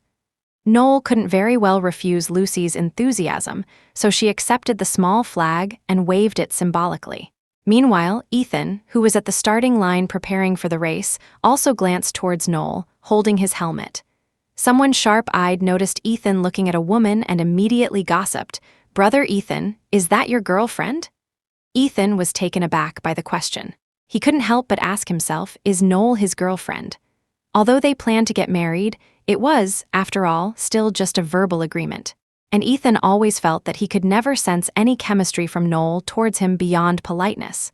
So Ethan smiled faintly and replied, She's the girl I like. Hearing Ethan's words, the few people present let out playful jeers, but soon returned to their pre-race preparations. Seeing the referee's hand signal, everyone put on their helmets and then, in unison, pulled down the front visors. The moment the referee raised the starter pistol, the entire venue fell into a deathly silence. Everyone seemed to hold their breath, staring at the pistol. A loud bang announced the start of the race. More than a dozen heavy motorcycles shot out from the starting line like arrows released from a bow. Ethan and his blue motorcycle were easy to recognize. A large number plate, 85, was on his back. Right from the start, Ethan was already far ahead. Null watched Ethan's leading figure, Lucy's excited cheers ringing in her ears. Ethan, go, go, go, you're the best, Chapter 29. Motorcycle qualifying races are different from other races. Due to the length of the course, a motorcycle qualifying race must last at least 25 minutes. But the rankings on the track change in an instant, so these 25 minutes didn't feel long. Null Ashworth's eyes were fixed on the blue figure, a faint sense of nervousness for Ethan Quinn stirring in her heart. Just now, Ethan had been overtaken by the racers behind him several times, but fortunately, Ethan was skilled at overtaking, so it wasn't long before Ethan quickly reclaimed the top spot. With 3 laps remaining, the racer behind Ethan overtook him again.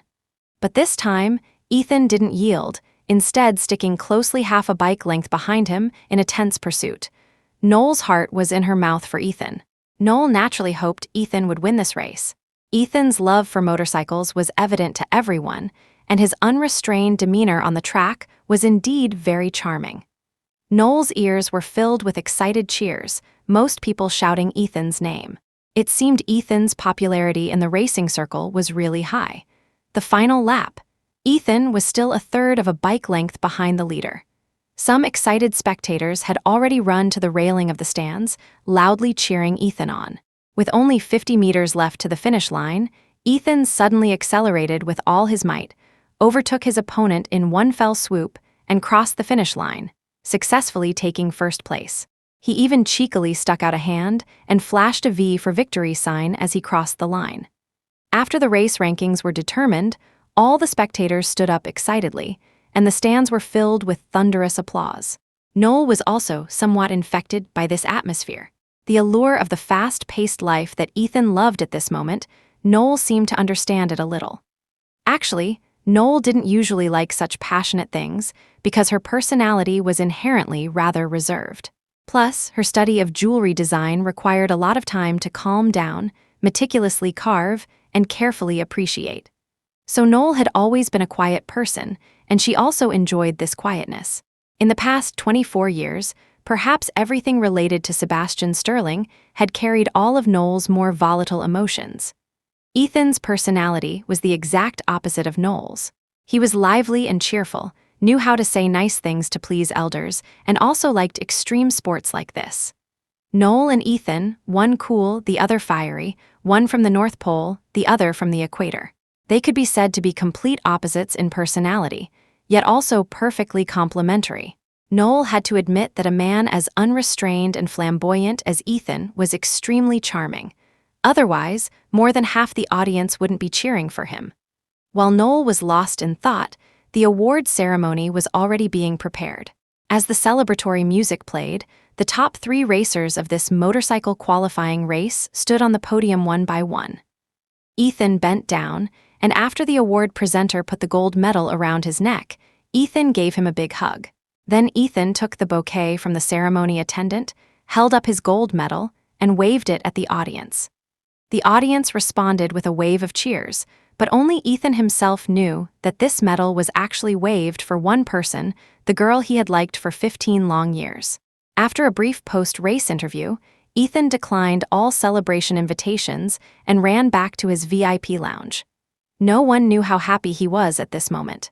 He wanted to use this gold medal to confess his feelings to the girl he had liked for 15 long years. Chapter 30. When Ethan Quinn reached the entrance of the lounge, he saw Noel Ashworth's figure leaning against the railing from afar.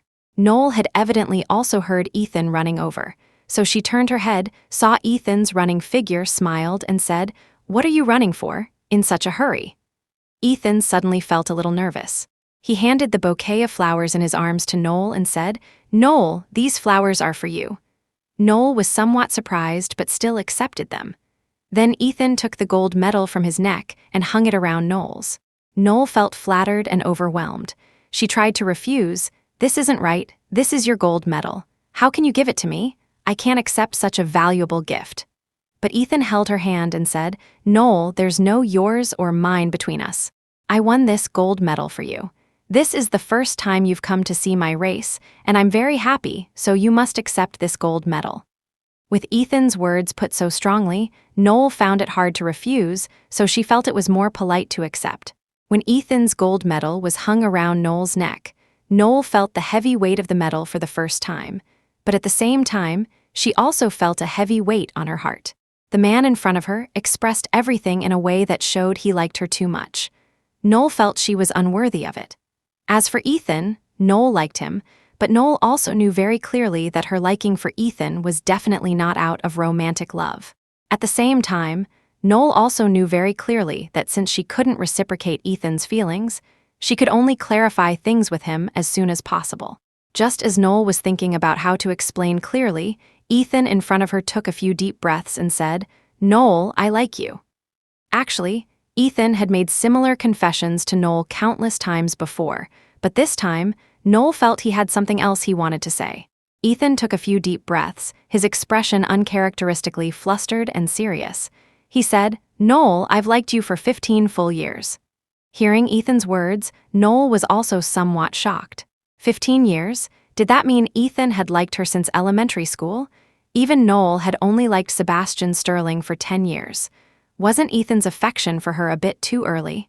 "Noel, I've liked you since elementary school. I was so young then, I didn't understand what like meant at first. I just felt like I really wanted to see you at school every day. Because of you, waking up early for school every day didn't seem so unbearable. Later, when I grew a bit older, I finally understood that kind of feeling was called like. Those days when I was your desk mate were my happiest years. Even after I went abroad with my family, I still couldn't forget you. Then, when you came to the US at 21, I was overjoyed. But we had been separated for so many years. I didn't dare to disturb you rashly, so I could only watch you silently.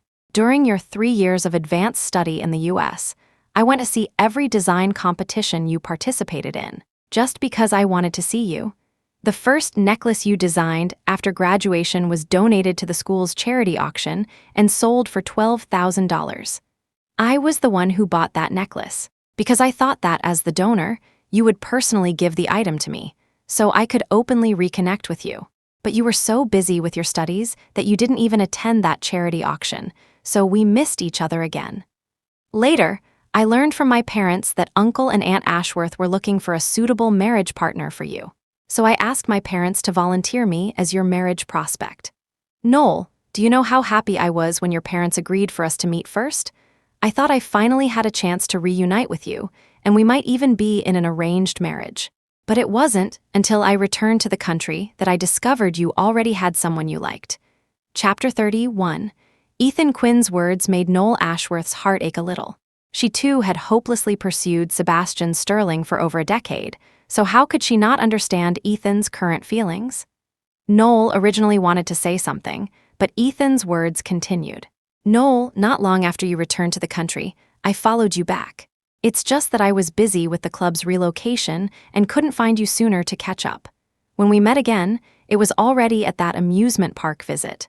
Heaven knows how happy I was that day. To be able to reconnect with you was something I couldn't have wished for more, but it was also that time that I discovered you liked your Uncle Seb. Hearing Ethan's words, a complex emotion flickered in Null's eyes.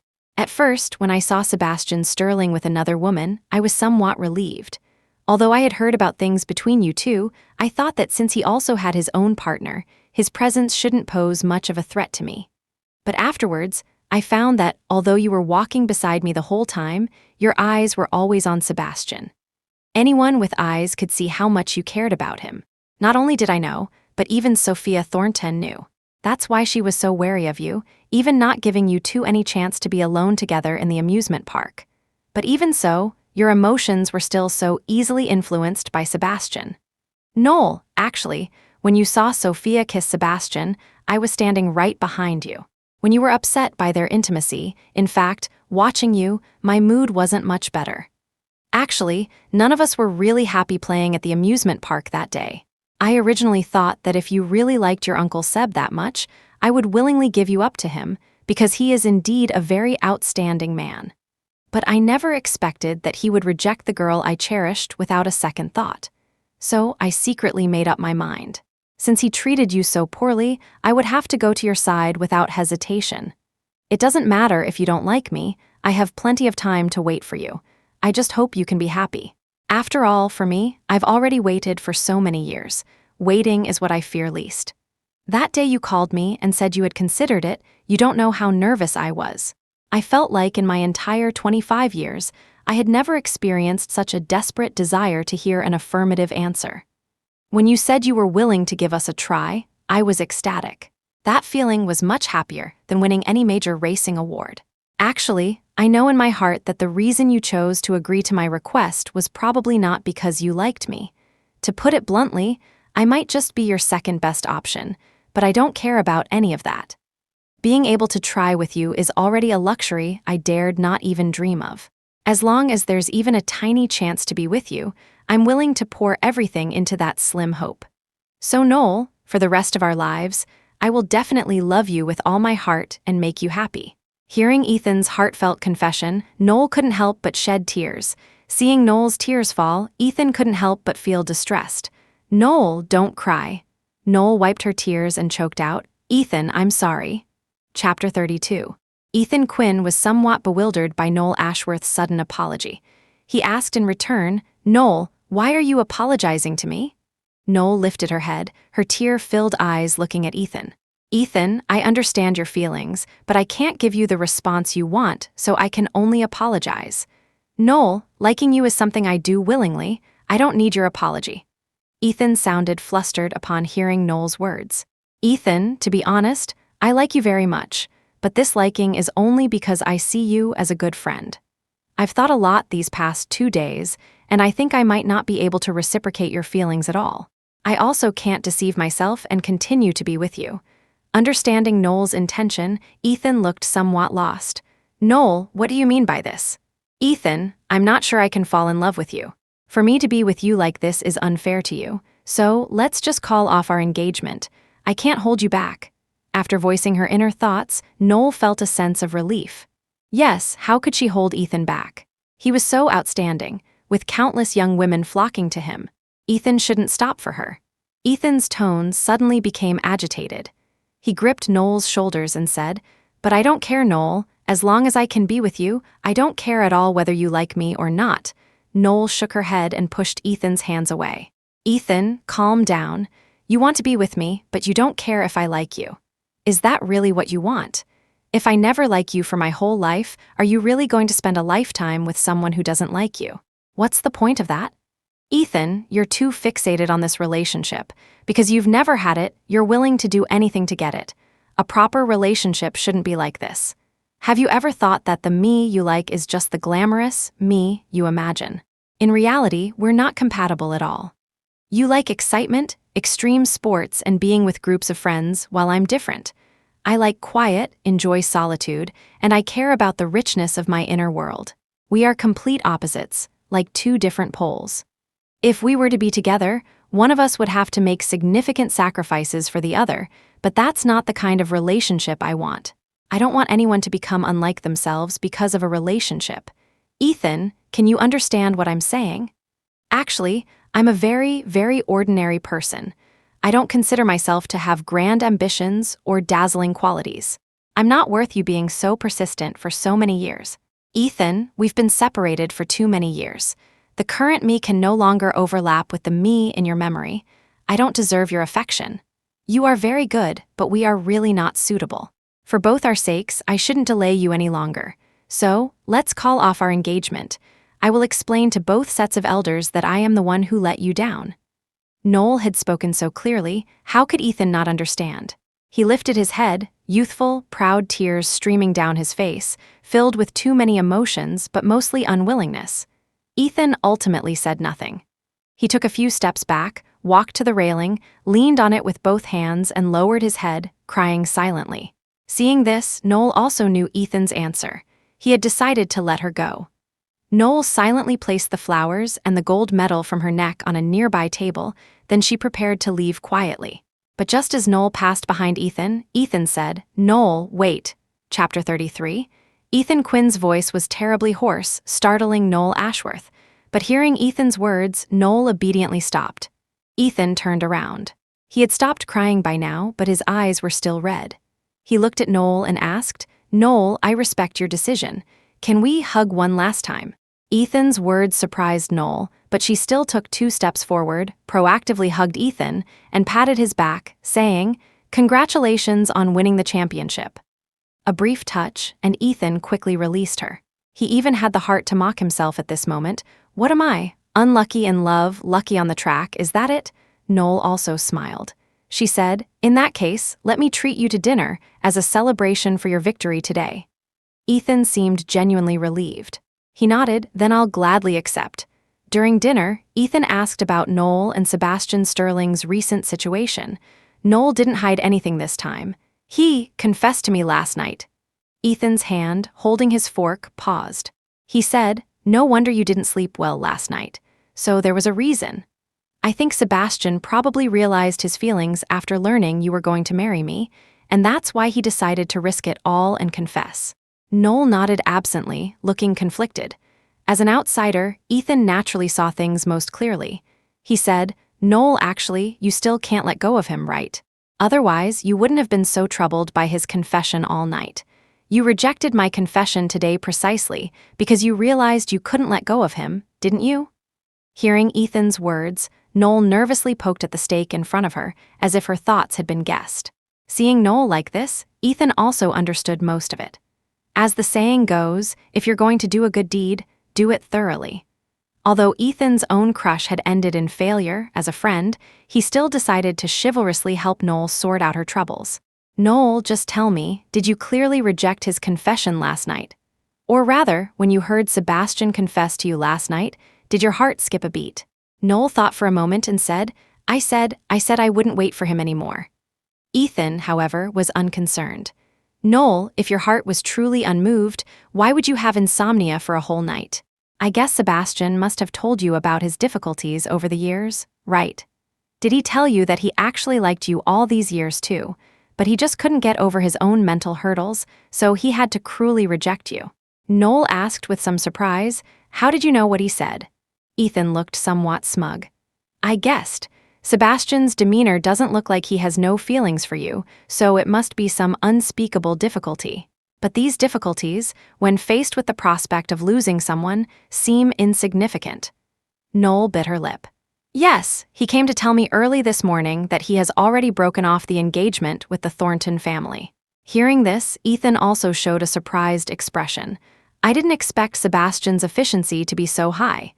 Seeing Null's worried expression, Ethan couldn't help but say, Null, admit it, you just can't let him go. Chapter 34. Null, I've known you for so many years, and I've never seen you toss and turn over anyone else or anything else. This means you still like Sebastian Sterling in your heart. Ethan Quinn's words were blunt, and Noel Ashworth also belatedly realized it.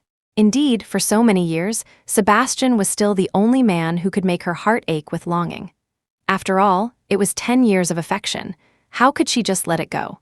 Ethan's words continued, Noel, if you still don't understand, then ask your heart. When you heard my confession just now, and when you heard Sebastian's confession, what was the difference in your feelings? Ethan's question really hit the mark. Noel couldn't help but start recalling the differences between the two. When Ethan confessed to her earlier, more than being moved, Noel actually felt more shock and heartache. She was shocked that Ethan had liked her for so many years, and heartbroken that Ethan's love, like hers, was unrequited. But clearly, looking at Ethan now, Noel understood that not everyone was like her, trapped in the pain of unrequited love. Moreover, Sebastian had confessed his feelings for her over the years last night, which meant she hadn't been suffering from unrequited love all these years. She and Sebastian were clearly heading towards each other. Last night, faced with Sebastian's sorrowful confession, Noel had to admit that her heart had indeed, embarrassingly, skipped a few beats. Perhaps it was because of that kiss, or perhaps because of Sebastian's affectionate words. In short, Noel belatedly realized that she didn't resist having some intimate relations with Sebastian. She always seemed to lose control of her emotions in front of Sebastian. Perhaps that was a sign of affection. But towards Ethan, Noel felt more indebted. She felt she couldn't reciprocate Ethan's deep affection. Ethan's words, like parting clouds to reveal the sun, allowed Noel to see her own heart clearly. She indeed still liked Sebastian, and she was indeed moved by Sebastian's long-awaited confession. Understanding her own feelings, Noel suddenly felt a sense of relief. She looked at Ethan and said, Ethan, thank you. I think I understand my feelings now. Seeing Noel finally show a smile, Ethan also felt his mood improve considerably. Noel, since you understand your own feelings, give each other another chance. Don't miss it again. Noel nodded, her mind already made up. After a long dinner, Noel and Ethan finally resolved the knots in each other's hearts. Now that things were out in the open, Ethan also felt much better. He sighed and said, Noel, actually, you should have told me this earlier. That way I wouldn't have caused you any trouble. Noel waved her hands repeatedly. Not at all, not at all. It's me who caused you trouble. Ultimately, I shouldn't have impulsively agreed to the marriage. That was too unfair to you. Hearing Noel's words, Ethan clutched his chest, feigning injury. All right, Noel, stop rubbing salt in my wounds. As they were about to leave, when Noel tried to return Ethan's flowers and gold medal, Ethan refused. Noel, how can you take back a gift once it's given? Noel looked somewhat troubled. Ethan, but I have no reason to accept your gift. It's too valuable, I can't accept it. Ethan hung the gold medal around Noel's neck and said, Keep it, Noel. When I win my next gold medal, I'll come ask you for it back.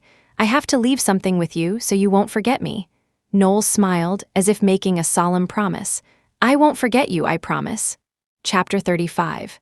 Ethan Quinn walked Noel Ashworth home, but Noel got out of the car at the community entrance.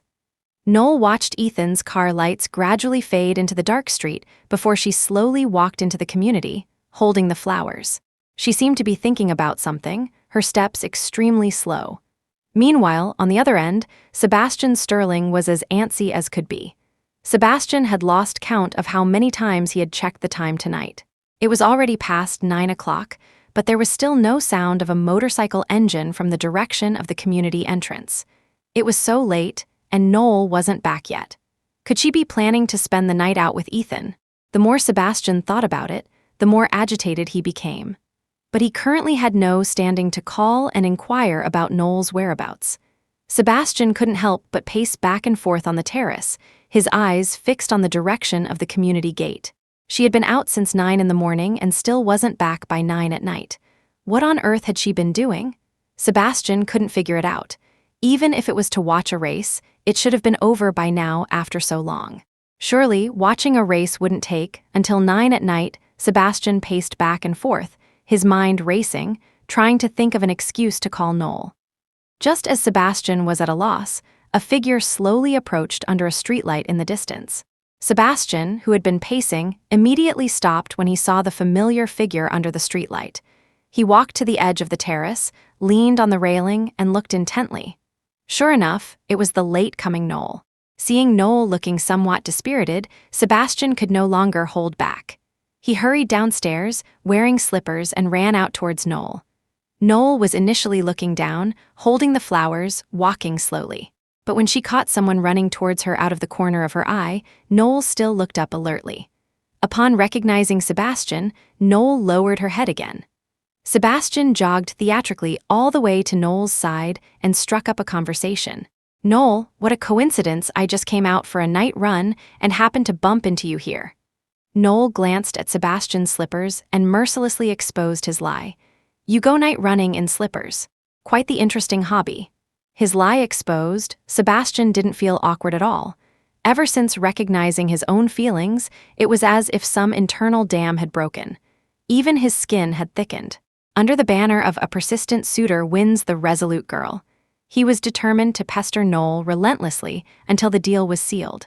So Sebastian naturally walked beside Null, but still politely maintained a safe distance. He asked, "Null, what's wrong? Why do you look a bit down?" Sebastian had clearly also noticed the bouquet of flowers Null was holding. Originally, when Sebastian saw Null holding a large bouquet from afar, his heart had already sunk, because the flowers were clearly from Ethan. Had Null and Ethan's relationship progressed further? But when Sebastian ran closer, he noticed that the expression on Null's face was not one of happiness. If Null and Ethan had indeed confirmed their relationship, then why would Null have such an expression? Therefore, Sebastian was also somewhat puzzled. Null shook her head, seemingly unwilling to say much, but then Sebastian's sharp eyes caught sight of the gold medal hanging around Null's neck. "Ethan won his race today? Not bad. Null, since he won, why do you still look unhappy?" "He didn't." Chapter 36. Before Sebastian Sterling could finish his sentence, Null Ashworth shot him a fierce glare. "Sebastian Sterling, what are you talking about? Ethan is perfectly fine. Don't talk nonsense." Sebastian nodded, closed his mouth, and silently walked beside Null, afraid of upsetting her further. The walk home wasn't long, but Sebastian wished it could last longer. It had been a long time since he had walked like this with Null. He didn't know what the situation was between Null and Ethan now, nor did he know if he would have such an opportunity in the future, so he could only treat each time as the last.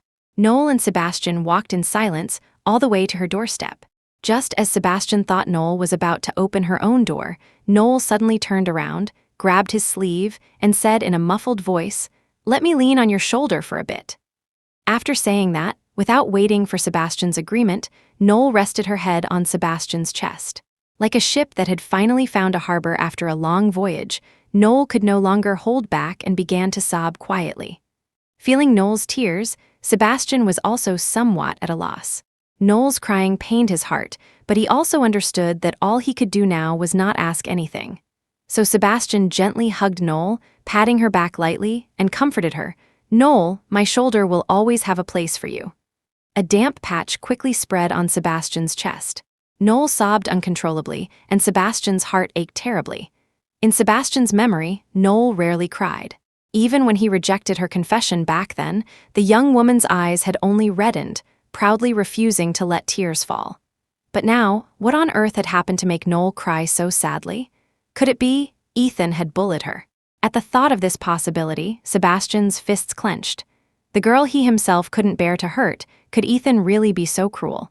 As Null's crying gradually subsided, Sebastian immediately held her shoulders and asked anxiously, "Null, you're crying so sadly. Did that Quinn boy bully you?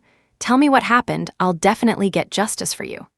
Null looked up at Sebastian, pushed his hands away irritably. "Ethan is very good. How could he possibly bully me?" Now Sebastian was confused. He asked, "Then why are you crying so sadly? If not him, then who could it be?" After releasing her emotions, Null felt her mood improve. So she didn't sulk with Sebastian this time, just said truthfully, "I'm just feeling emotional, so emotional that mutual love in this world is truly such a difficult thing." Sebastian was stunned, not expecting Null to cry over this. Chapter 37. Null Ashworth continued, "Today, Ethan Quinn confessed to me. He said he's liked me for 15 full years. I suddenly felt very sad because I simply can't reciprocate his love. Because I don't love him, there's another person in this world suffering from unrequited love. No one can empathize with him more than I can, but feelings aren't something you can achieve through effort alone. I really tried, but I found we're not compatible, so I could only reject him." Hearing Null's words, Sebastian Sterling also felt a pang in his heart. He comforted Null, "Null, it's not your fault. Ethan liking you is his own business. You don't need to feel guilty for not liking him. As you said, mutual love is such a difficult thing. Unrequited love is perfectly normal. Don't blame yourself. Rejecting him was the right thing to do. If you agreed to his confession out of guilt, that would be truly irresponsible towards him." Sebastian poured out words of comfort to Null, and only then did he belatedly realize, "Null, you said you rejected Ethan's confession."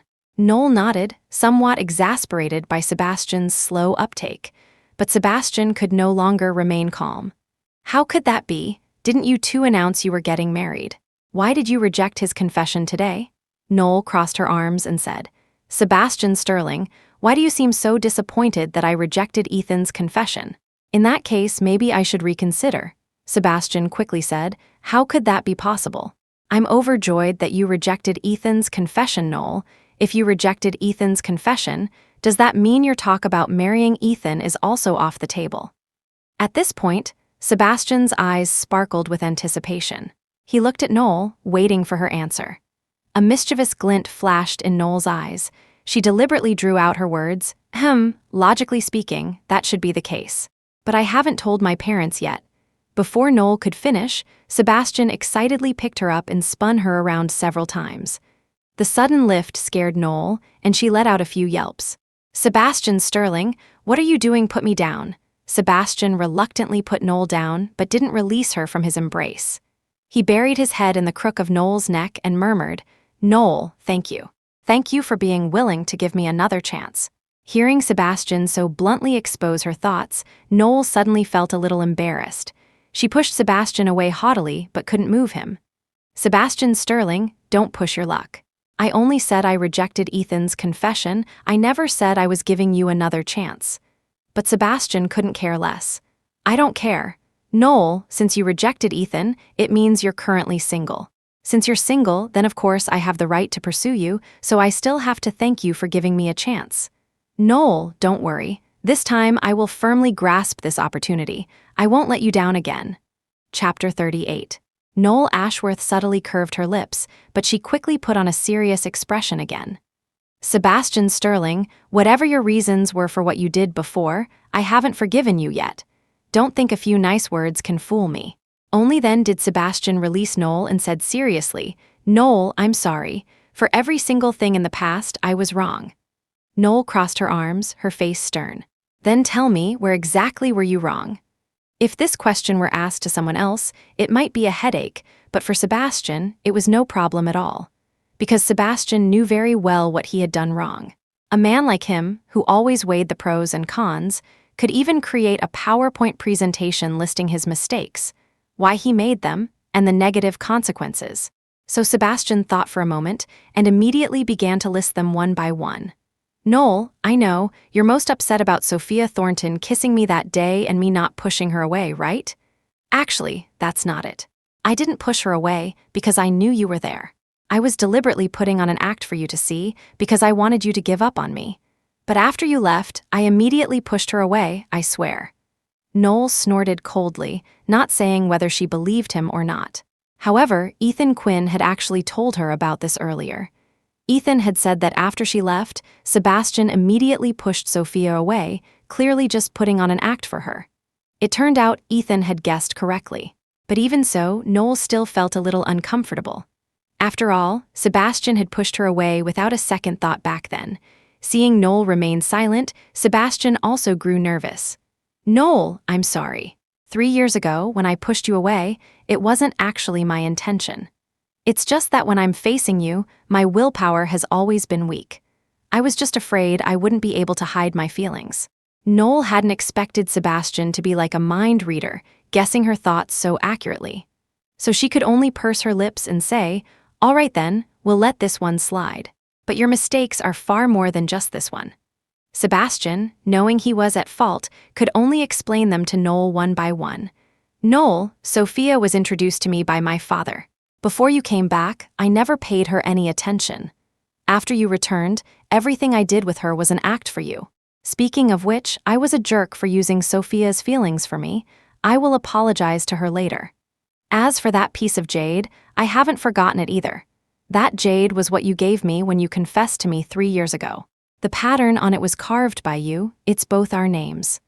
Although I didn't accept it at the time, I didn't forget what it looked like. After I bought that piece of jade, I didn't actually let Sophia give it to her father. Instead, I gave Mr. Thornton a different gift. That piece of jade is with me. I didn't give it to anyone else. How could I bear to give your feelings for me to someone else?"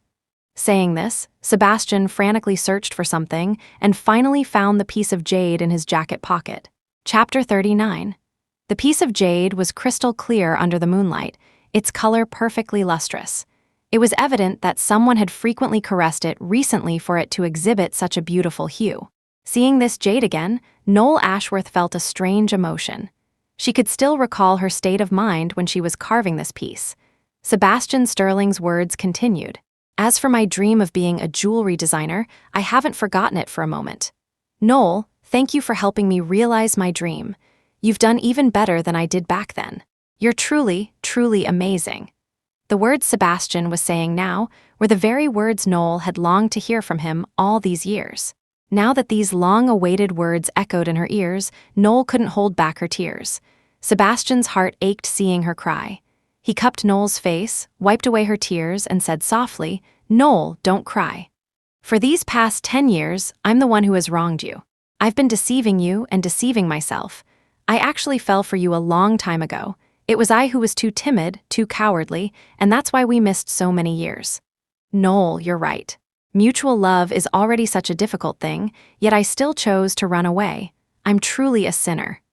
Saying this, Sebastian took out a beautiful blue velvet box from his pocket. Anyone could tell it contained jewelry. Sebastian opened it, revealing a diamond ring and a necklace. Null couldn't help but cover her mouth in surprise. Sebastian said, "Null, actually, that little planet bracelet I gave you back then after I gave it to you, I also personally designed a necklace and a diamond ring. I originally thought I would never have the chance to give you these 2 pieces of jewelry, so after I made them, I kept them sealed away in my bedside table. I don't know where Sophia's ring came from, but it definitely wasn't made by me. Null, please don't misunderstand me. This little planet design was created solely for you. It's exclusively yours because, to me, you are that one and only little planet. Null, half a month ago, I found a tiny planet that looks very similar to this one, so I secretly bought its naming rights and named it after you. Shall I take you to see it someday?" Null was already crying uncontrollably. She had never imagined that, in places unknown to her, Sebastian had silently done so much for her. Only now did Null truly believe the sincerity of Sebastian's words when he said he loved her. Sebastian threaded the little planet diamond ring onto the necklace and put the necklace on Null. "Null, the owner of this jewelry set will only ever be you. So today, I'm giving them to you just to ask for a chance to pursue you. It seems a bit rash for you to wear this diamond ring now, so I've put it on this necklace. When you're ready to be with me, I'll personally put it on your finger." As his words faded, Sebastian had already fastened the necklace for Null. Chapter 40. Null Ashworth had stopped crying by now. She looked down at the little planet ring. The brilliant diamond sparkled under the moonlight. This ring was indeed not the one Sophia Thornton had worn. The ring Sebastian Sterling gave her was even more stunning than Sophia's, and the diamond was much larger. Most importantly, the inner band of this ring was engraved with her name. It was exclusively hers. With all past misunderstandings cleared, Null's heart was filled with unprecedented tranquility. She took off the necklace Sebastian had just put on her and looked at him. Seeing Null remove the necklace, Sebastian thought she was unwilling to accept it and felt somewhat dejected. But unexpectedly, Null took his hand, placed the ring in Sebastian's palm, and said, "Put it on for me." Sebastian's head snapped up, almost doubting he had heard correctly. Only when his eyes met Null's smiling ones did Sebastian dare to believe it was real. He picked up the ring, his hand trembling slightly as he took Null's. Happiness had come too suddenly. Sebastian slipped the diamond ring onto the middle finger of Null's right hand, signifying their current romantic relationship. Then, Sebastian placed a reverent kiss on the back of Null's hand. As Sebastian straightened up, Null's hands instinctively wrapped around his neck, and her lips pressed against his, kissing him. With the soft, fragrant Null in his arms, it was a scene Sebastian had longed for. So he immediately wrapped his arms around Null's waist and kissed her back, taking the lead. He had left in such a hurry earlier that he hadn't closed his door properly. So now he easily picked Null up, pushed open his front door, and carried her all the way up to the second floor. They kissed, inseparable. Sebastian practically barged through his bedroom door, then roughly kicked it shut.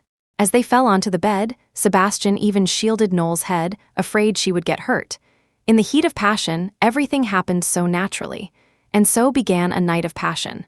The next morning, Null opened her eyes. Looking at the man she had admired for 10 years, she felt an unprecedented sense of contentment. She gently traced Sebastian's sleeping face with her forefinger, a smile playing on her lips. Mutual love was so rare, but thankfully she was so lucky. The end.